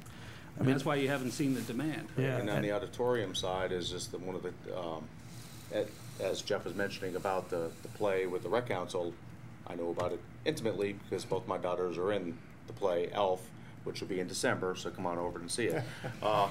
Good plug. Yeah, it's a great program. How did you not get cast as Elf? How is that possible? Exactly. That seems very unlikely to me. Is that a commercial messaging? That might be. Okay. But it's the Drama Rocks program. I mean, the program is fabulous. It's great. But again, we even looked at even last year when we were having trouble, finding a venue. We looked at Carroll Community College as using that facility, but there was a cost to it. It was even the couple $100 a day to even just during the tech week, $100 a day during tech week for 4 days, and then the event on the 5th day for $200 for them to just cover cleaning costs and cover the cost. That was more than what that program could afford. And so at that point, I mean, again, that's just to speak of some of these, these events. The rec council does use it a lot. I mean, trust me, I compete against them in softball, and you can tell they have more practice than we do because they have the indoor space. But again, there's no cost to it. They're in there just keeping it open and maintaining a bathroom is kind of their cost. So that's what we're looking at these facilities. Well, and I don't want to get lost in a different conversation. I certainly don't want to get on the path of school closings, but I do think there could be something in the long-term outcome of some of these things that we've dealt with. If the message was, if we ever find ourselves in that situation, we're going to do a couple of things. The building's going to come down. We're going to work with the community to create a better facility or a different facility for that community's use. Yes, we're going to invest some money in it, but we're going to do it while the plans for the schools are closing. We could have done a lot of design work during that 2-year period of time, and we're going to do it quickly so we don't spend money maintaining things when we could be investing them into that next best asset for the community. I think maybe there's so for somewhere down the road a bigger school of thought that says when these things occur, You know, not that we want to get good at this, but the bigger issue is the community has lost something. Something needs to be restored to the community. The longer it drags out, though, I think as Commissioner Rothschild's pointed out a number of times, the longer it drags out, the more costly it gets. Yet the alternative to take the next step don't get any less costly. In fact, with the passage of time, they cost more too, right? Any decision we could have made 3 years ago, as opposed to 3 years from now, would have to have saved us $2 or $3 million, you know, just in terms of maintenance and the rising cost of construction. Right, and something that, and to add to Commissioner what you spoke about earlier with just the reuse of the land, you know, that's something the board can discuss and determine if, you know, it's now or another time. Do we want to have somebody look at a land use kind of plan, master plan of that, you know, if you try to incorporate the library, community center, could the land facilitate those needs and have some land left over for new school without compromising losing half of your fields or you know, those are things maybe you guys you all want to be talking about. You know, again, as I mentioned, like Montgomery County, a lot of what they do is the ball fields and recreation fields they build a new school on that property, and then the old school becomes the ball fields, and they keep, you know, and you see that all throughout the country, and those just flip-flop every 30, 40 years, depending on, you know, what's, you know, with funding and what's available. So it's like crop rotation, right? Yeah. Yep, pretty much, yeah. One thing we did, New Windsor, remember, that was shut down for about 8-10 years. Why commissioners at the time decided what to do with it. And then it's a nice center now. I mean, you can shut a building down. I mean, the old New Windsor. The old New Windsor, yeah. It's now the 911 center. So, and it's fine, it can sit, you have to strip it, so there's some money, I don't know what that would cost to do it. Have it sit until you're ready to use that big of a building again. Right now, you're struggling with filling the space. And that's what makes these decisions difficult. Yeah. Well, for the sake of meeting today, I do want to propose a motion that we have limited use of the auditorium. I may not get anywhere with it, but I want to bring that up. I'd like to put it in the form of a motion. All right, so we have a motion for a limited use of the auditorium. Mm-hmm. Now, just to understand, Commissioner Weaver, does that include spending the money to do anything to bring it to code, or? It would probably have to include the $74,000, $74,000. whatever, to do that, to get it up to code to use. All right, do we have a second?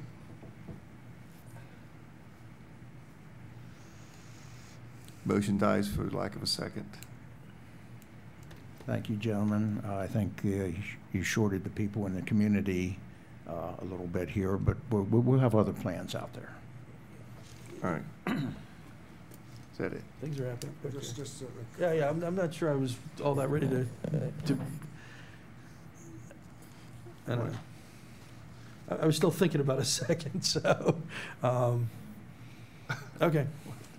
You've already. All right, that's fine, but I think we got to come back and look for some ways to maybe mitigate doing something. I think you're right. It's not a matter of being willing to work with you on trying to do something. Let me point out something, Doug. I thought your idea was creative. Use a piece of the land for a community center. I'm not saying I would vote for it at this point in time, but I thought it was creative.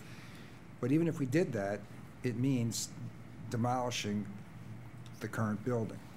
And I think whatever this board and next board does, it has to be oriented towards one of three things: getting the current building leased, getting the current building and land sold, or knocking it down. It's got to be one of the three. Now, that doesn't foreclose on the possibility, though, of doing what we were just talking about, and maybe taking maybe 5 acres, building something else there for the community. That doesn't foreclose on that. But it doesn't change the fact. You got to lease it, sell it, or knock it down. Anything other than that is going to keep bleeding this county to death. Yeah. But I think the sooner we come up with a vision that the community would be receptive to, the sooner we can start shifting resources in that direction. I think you're right. I agree with that. And, you know, I'll end my comments with insert Charles Carroll here. I mean, you know, we made the decision up there to do what we did. We didn't discuss leasing that building and attempting to do something. We did a little bit with the gym, but we determined pretty quickly that there was no viable fiscal responsible way to be able to do that, period. But that was 1/10 the size. I understand and that, but it's still, totally it's a much building's older a building. Well, actually, Steve, you're right. And the problem we all deal with, the reality of these schools is they're masonry structures, masonry and steel in some cases, and reconfiguring them is more expensive than new construction for anything other than a school. I mean, we're building beautiful buildings up near the airport for $100 a square foot. And even remodeling these things and reconfiguring them architecturally for accommodate alternative uses is easily going to run $200 to $300 a square foot, easily. Yeah, it's just, and I agree, Doug, we need a long-term vision for this because it's not doing us any favors right now. I agree with that. But I'll also tell you, too, that I've heard, you know, we have to be accountable to everybody that lives in our county. And I'll tell you, I've had a person or two or three come up to me and say, what are y'all spending to keep the North Carroll open over there? Gosh, we could add another room to the Charles Carroll facility with the money that you're spending monthly to keep an aging facility hanging on. So people do pay attention. And I've had 25 or 30 the opposite of that, too. So. Well, Yeah. I understand that. So So it's just... So let me throw out one more monkey wrench, because what the heck, right? If we're going to get on the path that we're going to get on, that we're either going to sell it or lease it and keep it, the building there the way it is, then I think it's absolutely appropriate that we move forward with all possible, you know, speed on the zoning for business. If you think there's a viable possibility that we could come up with a community alternative that would allow for the reconfiguration of the building or taking it down, whatever that would look like, planning to do something, stop some of the bleeding that we're doing right now. When we adopted the Freedom Plan, we adopted a school zone. And I'm not 100% sure that this would be the wrong time to have that conversation with the town of Hampstead either, if, as part of the discussion, that within that zone we could have community services that would allow for the kind of thing that you're talking about with the library and a school and whatever.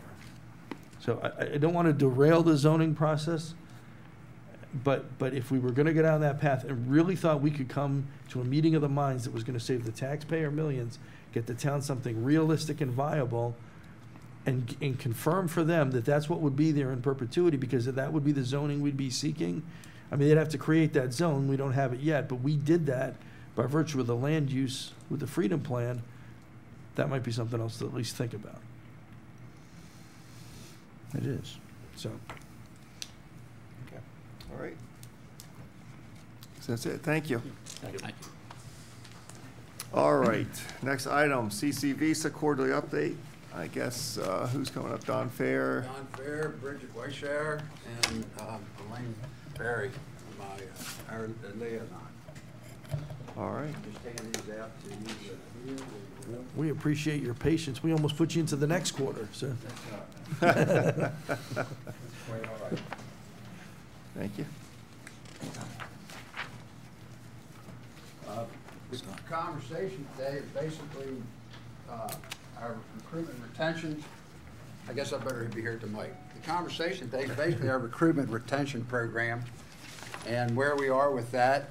Before we go into what's going on with that, I want to bring your attention to page 3 and 4 of the document which you were presented back in August, I believe it was, of the program procedures. You'll see in there on page 3, we deleted some verbiage out of there, which was just exceptional verbiage that didn't need to be under. The gift cards were deleted, and participation reimbursement was inserted, and then the verbiage was deleted there under that paragraph. And it just didn't need to be there. It was creating some confusion within the association, so we eliminated that. On page 4, active 911 reimbursements, we deleted the suggestion about county fully funding. That's all going to be coming out at some point with the new 911 system and so forth. This really didn't need to be in there. And again, it was a confusion. Underneath the driver's license, we added the non-commercial driver's license. You don't need a commercial driver's license to drive ambulances. And the folks that are driving these ambulances should have some entitlement as the people driving the fire apparatus to have that compensated for. The landfill coupons, that was kind of interesting because they usually come out, or always come out with your tax, and to try to figure out a new program for that, that just was easier to delete in its entirety. One thing that did come into quick attention on our part was we have a lot of volunteer departments that apparently have day crews, volunteers that work swing shift or work in areas where they're around to be the fire station during the day. And they asked if it would be possible that they could have the same meal compensation opportunity that the night crews had originally, and we thought that was certainly appropriate and equitable and fair. And then the next item is underneath the EST program. We wanted to pay for the students' computers for the successful completion. That they need those to take the tests and so forth to complete that program and get their certification through the college and through the fire service. But the other thing came in was the textbooks. They're quite expensive, as books are in college, and these is regards to that is like a college course. So we thought it would only be fair if they successfully complete that we pay for their textbooks as well, and take this money here to try to encourage them to take the program and to reduce that burden upon them.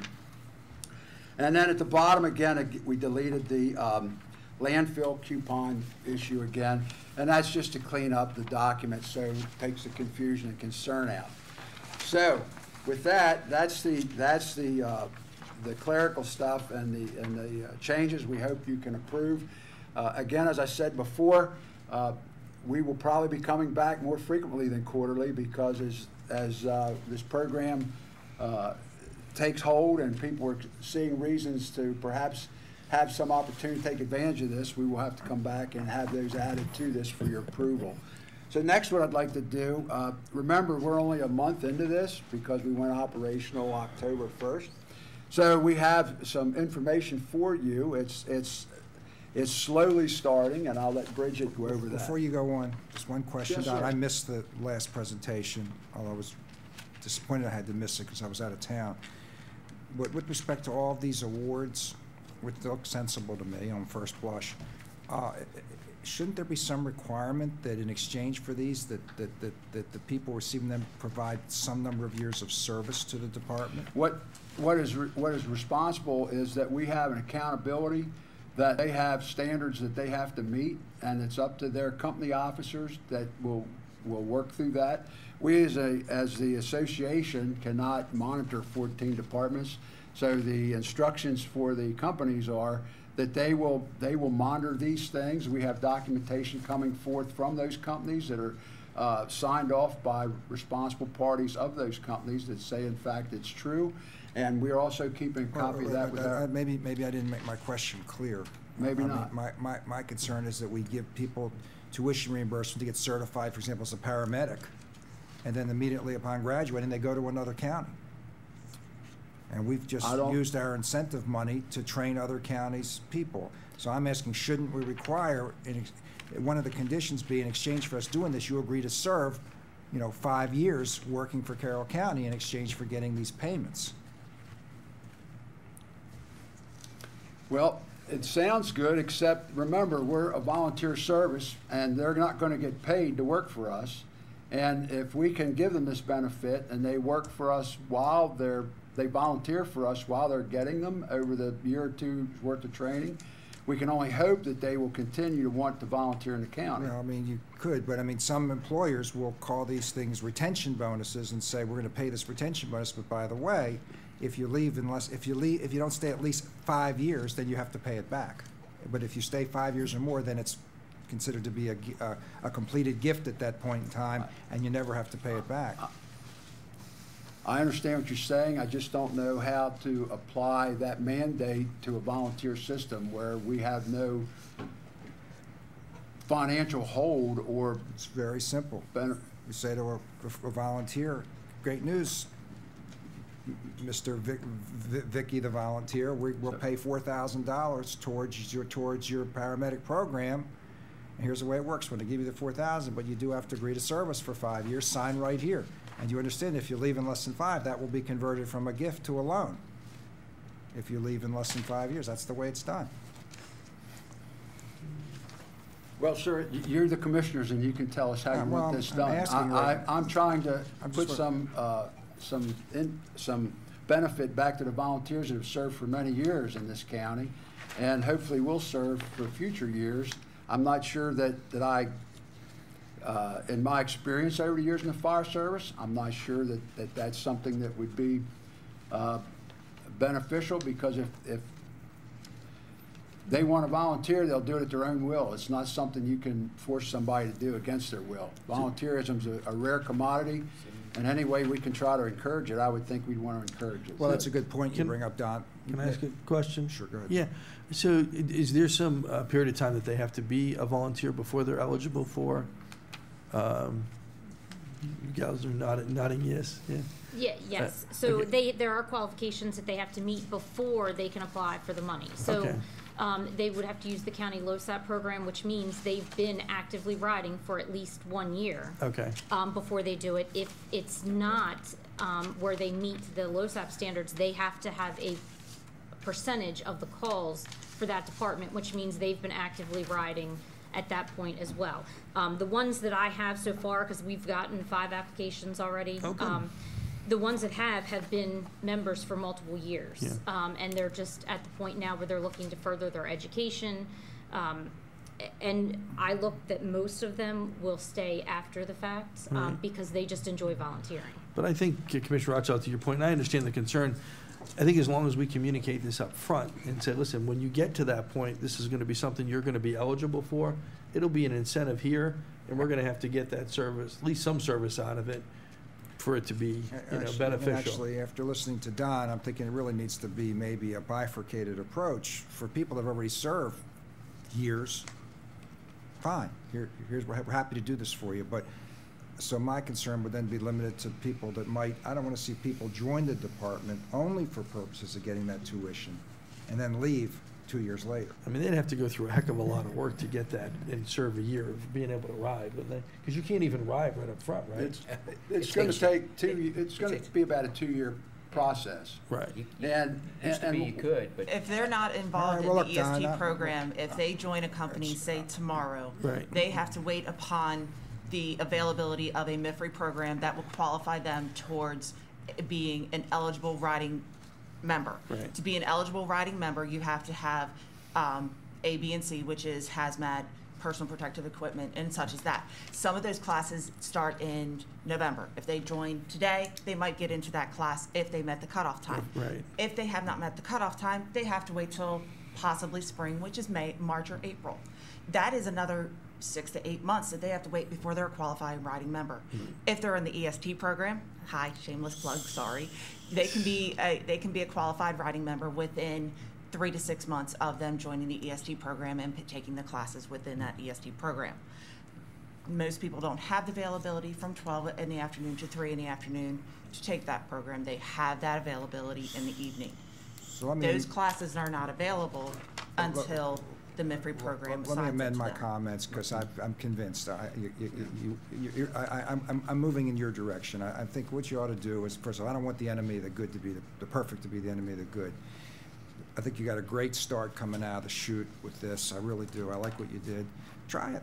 And if it turns into a problem, you can always amend it a year or two from now. Just give it a try. Like I said, this is not perfect. That's fine. I mean, none of us are you're the good. most You're good. technically skilled to write these documents, but we're trying to No. serve our volunteers of this county the best we can. I think this is a great start, So- and you've convinced me that it isn't like somebody can just jump in and say, yeah, I'm going to say I'm joining and get. It's So you'll very try, and if important- it becomes a problem, you'll tweak them. Right, and it's very important to me to go over that on the first page of this document, that I made it very clear that we're trying to be equitable and fair and credible, because credibility makes the program valid. And so we're not, there's always somebody who's going to beat this. There's always, everybody's going to have ideas on how to make it better. But one Somebody's thing I gonna know, beat this is a this, hell and we of know. a lot better than where we were without it, because Right. now we got something we can offer our volunteers, Right. which has real value. And it's going to correct. train them up. It's going to give them a reason to prefer Carroll, and I like it. Exactly, thank you. So, can we go with Sure.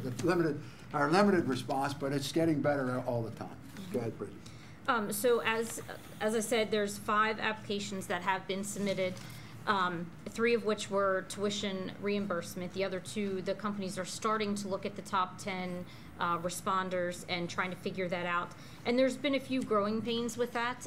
One is sometimes in their top 10, there's actually 12 people because there's ties, so we've kind of been working through those. But we're getting a lot of communication with the designees, and they are asking questions. They are trying to make sure they understand everything before they submit it. So we have had very good feedback from the departments. All 14 departments did get on board with this, give us representatives that can sign off, and 8 of the 14 departments have actually interacted and sat down with me and figured out the process to make sure they're aware of how it works. That's great. That's very good. One thing I would say that would be great is, as you're going through this process, if you can kind of, I mean, I'm sure you will anyhow keep track of kind of what they did, but it's always nice when you can get some sort of a comment or testimony or something. Hey, this is what I did. This is what I got from it. Things that later on when we go to do recruiting efforts, those things can be very, you know, bless you. It's always helpful when someone else can say, hey, this is a great organization. Look what they did for me. Right. Just, you know, kind of be cognizant of that to maybe capture some of those stories. Yeah, and we can reach out to those because, I mean, we keep track of every individual that does it. So we can reach out to them maybe at the 6-month mark and see where they are at that point. What they got out of it. And then you know. bring that back. Yeah. And Did you say 8 of the 14 departments are participating in this or looking at this right now? They've actually physically sat down with me to Okay. make sure they understand the application and make sure that they know the process. The other departments know what's going on, they just haven't Yes, they just haven't done this asked yet. for Okay. one-on-one. Everybody's been advised. Okay. That's excellent. The other thing which she doesn't have, we currently have a daytime officers class in that's not qualified to meet the Maryland Fire and Rescue Institute curriculum because of the low enrollment, but are all Carroll County volunteers that works a shift that can't do the nighttime and weekend classes. So we are currently finishing that up right now through this program. So we're going to turn out about 5 more volunteer fire officers trained by our staff. Excellent. To that's being supported by this fund. So that's going to all end up by probably the end of the month or beginning of next month. So it's slow, but it's a benefit that we're greatly appreciative of that you allowed to carry this over. I'm not sure we're going to successfully spend all that money this year, but you know, my hope would be that if we don't at the end of the year, you at least leave us linger with the remains. If not, give us more money again to improve the volunteer recruitment and more so retention, because like I said earlier, and you all know, volunteerism is on the way down the hill, and keeping the guys active and getting new ones is critically important. Guys and girls, non-gender. And I would say you should probably look at all this as a pilot and tweak it Yes, sir. as you learn. Because as you do Absolutely. this, you're gonna a year from now you're gonna say, yeah, that's a good point. And Well, fix it. we've learned some You've got- lessons already. you've got the flexibility. just keep tweaking it, making it better as you And find we out what you have- figure out what you need. And we have taken into one of the attorneys from Maryland State Farms Association has been very beneficial. And look, he just proved some of the document and gave us some legal things that we didn't catch before. No one caught them, so we fixed that the first time around and finished it the second with this document now. So we're finding avenues to travel to make this better. And my goal is that the volunteers jump quickly on it and take advantage of it, because it certainly is something that can benefit them. So while you've got a TV audience, tell our young people the benefits of why they should consider volunteering and what some of the things are in this for them. Why don't you tell them? Well, right now. it's college tuition. It's you get some reimbursement for the top response calls you go on in various ways. You get let's see, what else do we get here? We get driver's license assistance if you're a vehicle driver. We have opportunities to take classes through the week that's being provided by this. If we have, 4 or 5 volunteers that need the class or more, that's available to them. Certainly, the EST program has been enhanced by us being able to provide, with your approval, not only the computers, but the textbooks at the successful completion of that course. So if there's other things that might be added, I'm always open for suggestions. So people are watching it and say, well, that sounds pretty good. Maybe I've always thought about volunteering. Who should they call if they have an interest in possibly volunteering? Who should they call? I would call their local fire department, because that's where they end up having to go to fill out the applications. Okay, who they ask for when they call their local fire department? Normally there's generally only some paid people there or one or two volunteers. I would just advise them they're interested in becoming a volunteer, and who do they contact? And those numbers, pardon me, are usually posted on a bulletin board right inside the day room, where the staff there, the volunteers, can quickly get that number and provide to them as they call. So for our young people that are watching, if you ever thought it would be an interesting or exciting career, you now have a chance now to help your community. But there are some real benefits in these new incentives for all of you out there if you join the department. Correct. So it's a win-win for the community and a win-win for the for the fire companies and a win-win for the volunteers now. Correct. Good job. I think you guys did an extraordinary job. Appreciate it. And we are working with the EST program. We're actually working with Dell to have the computers. We're hoping to have the EST computers up and running by the first of the year. They have 9 students. We're hoping to have everything up and running by the EMT portion of the class. The purpose for the computers is that the EMS program, the EMS portion for EMT, is a 200 to 300 hour course.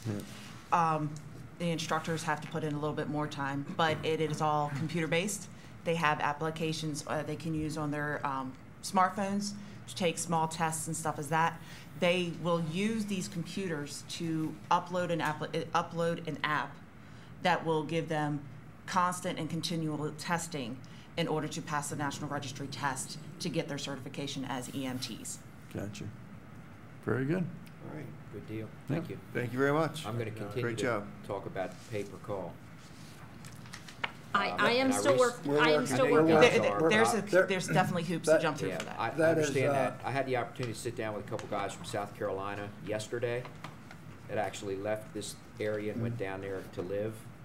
And apparently the state of South Carolina is saving millions of dollars by taking in those folks that have retired from other jurisdictions and want to still keep their hand in it, retention, and they're paid per call, and it's working very, very well. That's all. I know you guys are working on it. Right. The big thing that seems to be the stumbling block in Maryland for the paid for call is the LoSAP and the state tax credits. Yeah, I know. And that language is pretty solid, and there's a lot of apprehension that I think that would have to be worked through at the state level, and I don't think we have time in this program not this, to but fix certainly it. for the But future, in the Don. You future. know that. I've had conversations, but I just always like to remind you that because Oh, it's working. Listen, I'm only 67 years old, but I want to get out of the volunteer fire business. I'll do the paperwork, but I don't want to be running the fire engines anymore. So I understand that. Yeah. Okay. All right. Thanks, folks. Thank you, guys. Thank you. Thank you. Do we need to? We don't need to. Do we need to approve these changes that they introduced to us, or just say go ahead, or what? Well, If you could, I would certainly appreciate it, because we struggled getting that document the last time that people knew it was approved. So Okay. Well, why don't we do that then? So it's a. all right. I'll make a motion that we approve the CC Visa Retention and Recruitment Fund Disbursement Plan dated October 25th, 2018. No, second. Motion in 2 seconds. All those in favor? Aye. Thank you. Thank you, guys. thank you very much. Thanks. All right, move on to minutes. So we have Wednesday, October 3rd at 7 p.m. Mr. President, I'll make a motion to approve. I'll second that. All those in favor? Aye. Aye. Staying, didn't read them. Go ahead. It was just a one-page one. Yeah. All right, Thursday, October 18th at 10 a.m. I'll make a motion to approve those as well. I'll second that. Tell me when you guys are ready. Ready? Yeah, I'm good. All those in favor? Aye. Aye. Abstain. And abstain. Move on to agendas. It's not on my thing. On, One second. Go ahead. One second. I think there's a mistake in the Thursday, October 18th minutes. It says that I'm absent, but I think I just arrived a few minutes late. it's on the front. It's on the front with Yeah, time but you arrived. everywhere else it says absent.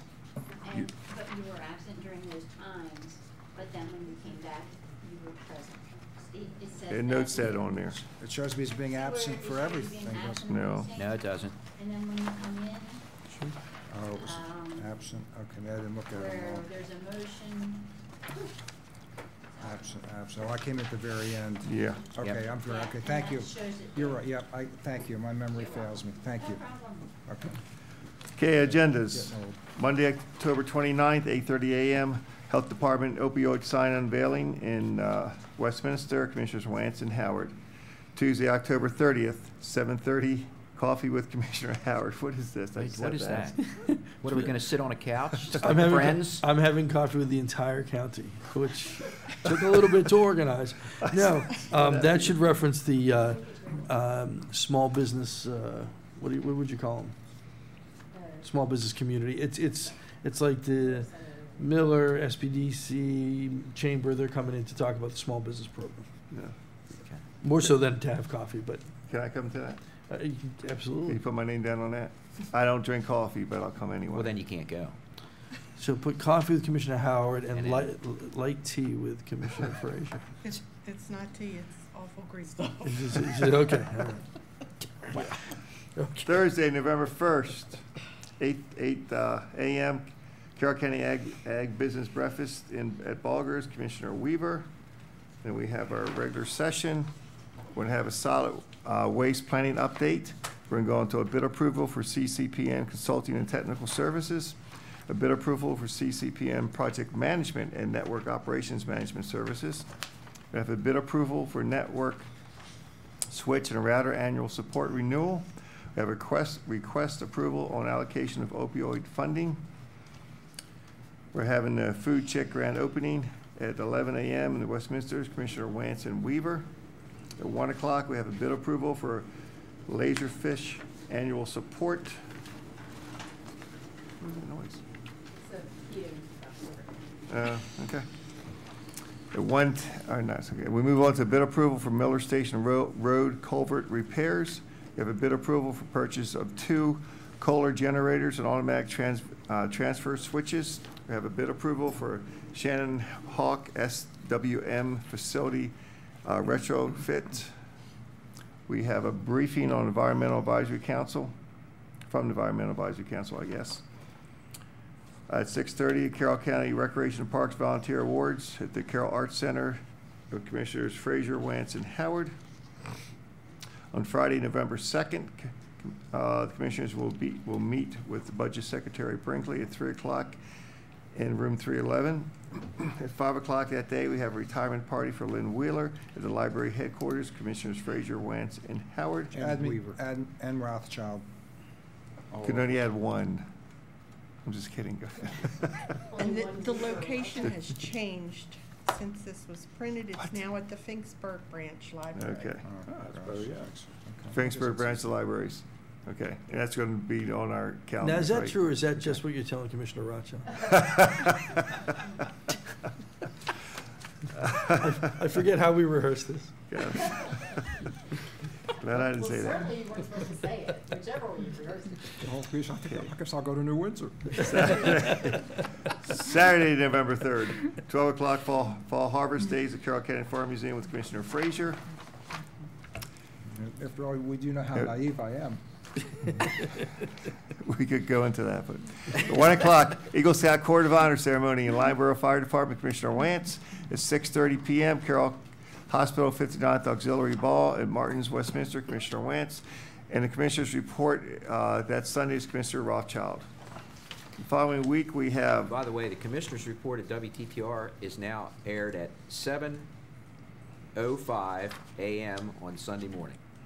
So that, thousands of people are listening to WTTR on Sunday mornings at 7:05. The good news is by the end of your next term, you'll actually be, since they kind of keep moving it back, You'll be like prime time Saturday night, the night It'll before. be- Right, you just gotta wait for a leap year, that's all. That's good. I think we started at 10 o'clock. What happened to 2 a.m. Sunday morning, and it would help put people to sleep to drag in lunch. Exactly. Yeah. Oh, my. I can't believe you don't. Move put up on. just to hear that. Yep. No, I have my alarm set, but it just doesn't get me up. Wednesday, November 7th, 12 p.m., Veterans and Police Salutes Service Luncheon at American Legion Post 31 in Westminster, Commissioner Wanson Weaver. At 5:30, Boys and Girls Club Thank You Reception at the Atrium in Tawnytown, Commissioners Wanson Howard. And actually, Denise, I will not be able to make that. So I'll make sure Vivian lets them know, but you can take that off, take me off the calendar that day. I gotta- On Thursday, November 8th, we'll have a Carroll County Broadband Grant Program status. We're going to have a opportunity to increase CCPN internet connection from 1 gigabyte to 10 gigabyte. You should take that opportunity. We have a bid approval for generator and ATS for Freedom Water Treatment Plant. We have a bid approval for generator ATS for Small Crossings Pump Station. We have request authorization to execute annual renewal for Every Bridge Emergency Notification System. We have request approval to purchase a portable chemical identification system.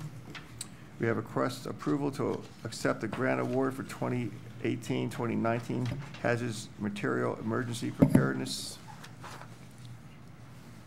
We have request approval to proceed to public hearing from the Financial Assurance Plan required by Senate Bill 863. We have request approval to proceed to public hearing for code changes to Chapter 151. Two. I'm sorry, 150, I was looking at Two 151 chapters. and 152. Right, you gotta make, I that's, jumped ahead. that's important. I jumped ahead. We're not gonna do 153 that day. Okay. What is the nature of those changes? I don't remember. What's being changed? This is the first you'll hear of it. Oh. They're just, mostly state laws changed and we need to just update ours. They're mostly ministerial. Okay. But you'll hear about it. This is the first you'll. Thank you. At 2 o'clock that day, we have the annual Consolidation Transportation Plan Tour. In the Reagan Room, Commissioners Frazier, Wance, Weaver, Howard, and Rothschild, And I will not be here that day. minus Commissioner Howard. At 5 o'clock, we have Carroll Occupational Health Ribbon Cutting 20th Anniversary Celebration in Westminster, Commissioner Wance. On Friday, November 9th, 8 a.m., Francis Scott Key High School Veterans Day Celebration, Commissioner Wance. At 3 o'clock, Crisis Interventional Team Graduation at the Public Safety Training Center I'll be there. with Commissioner Wance. At 6 o'clock, Marriage and Resource Center Dinner in Martins, Westminster with Commissioner Rothschild. And the Commissioner's report that week is Commissioner Howard. And I'll change the time for the commissioner report so that whoever's looking So at the reflects. agenda will be sure to listen. 7:05. And we need a motion to, One other thing, go ahead. real quickly, so Secretary Brinkley saw us coming on November 2nd at 3. When we had him scheduled previously, we were going to do, a morning and then a lunch and have other folks come for lunch. Since this is late afternoon, I was figuring it was just going to be the 5 of you and Secretary Brinkley, and then since you'll be discussing, to some extent at least, the letter that we recently sent to him about the financial requests that we were making to the state, and whatever relevant staff, may be detailed on those items that were requested. But not invite the other ancillary people that we were going to generally invite, community college and health department, those kind of people. Is that the way you want to do it? Yeah, that sounds fine. I Yes. think Yeah. we may want to, is there anything that we need to discuss that we might also want to bring up that day? Or do we want to have time to discuss that? I guess we only have really the day before, but. Do we have other things we're going to be talking about? I think we have a couple, don't we? Yeah, we do. I think the letter probably that we sent initially had most of those things on there, didn't they? And, I mean, there's gonna be a little bit of challenge with that, but with this, but, I'd already talked to, Delegate Shoemaker and Delegate Krebs in reference to attempting to secure some state bond funding for the Charles Carroll Community Center, getting their assistance to help Right, with that. right. But I know that's on the letter, so I'm not suggesting that we don't tell them, but perhaps we should, that Brinkley's going to be here.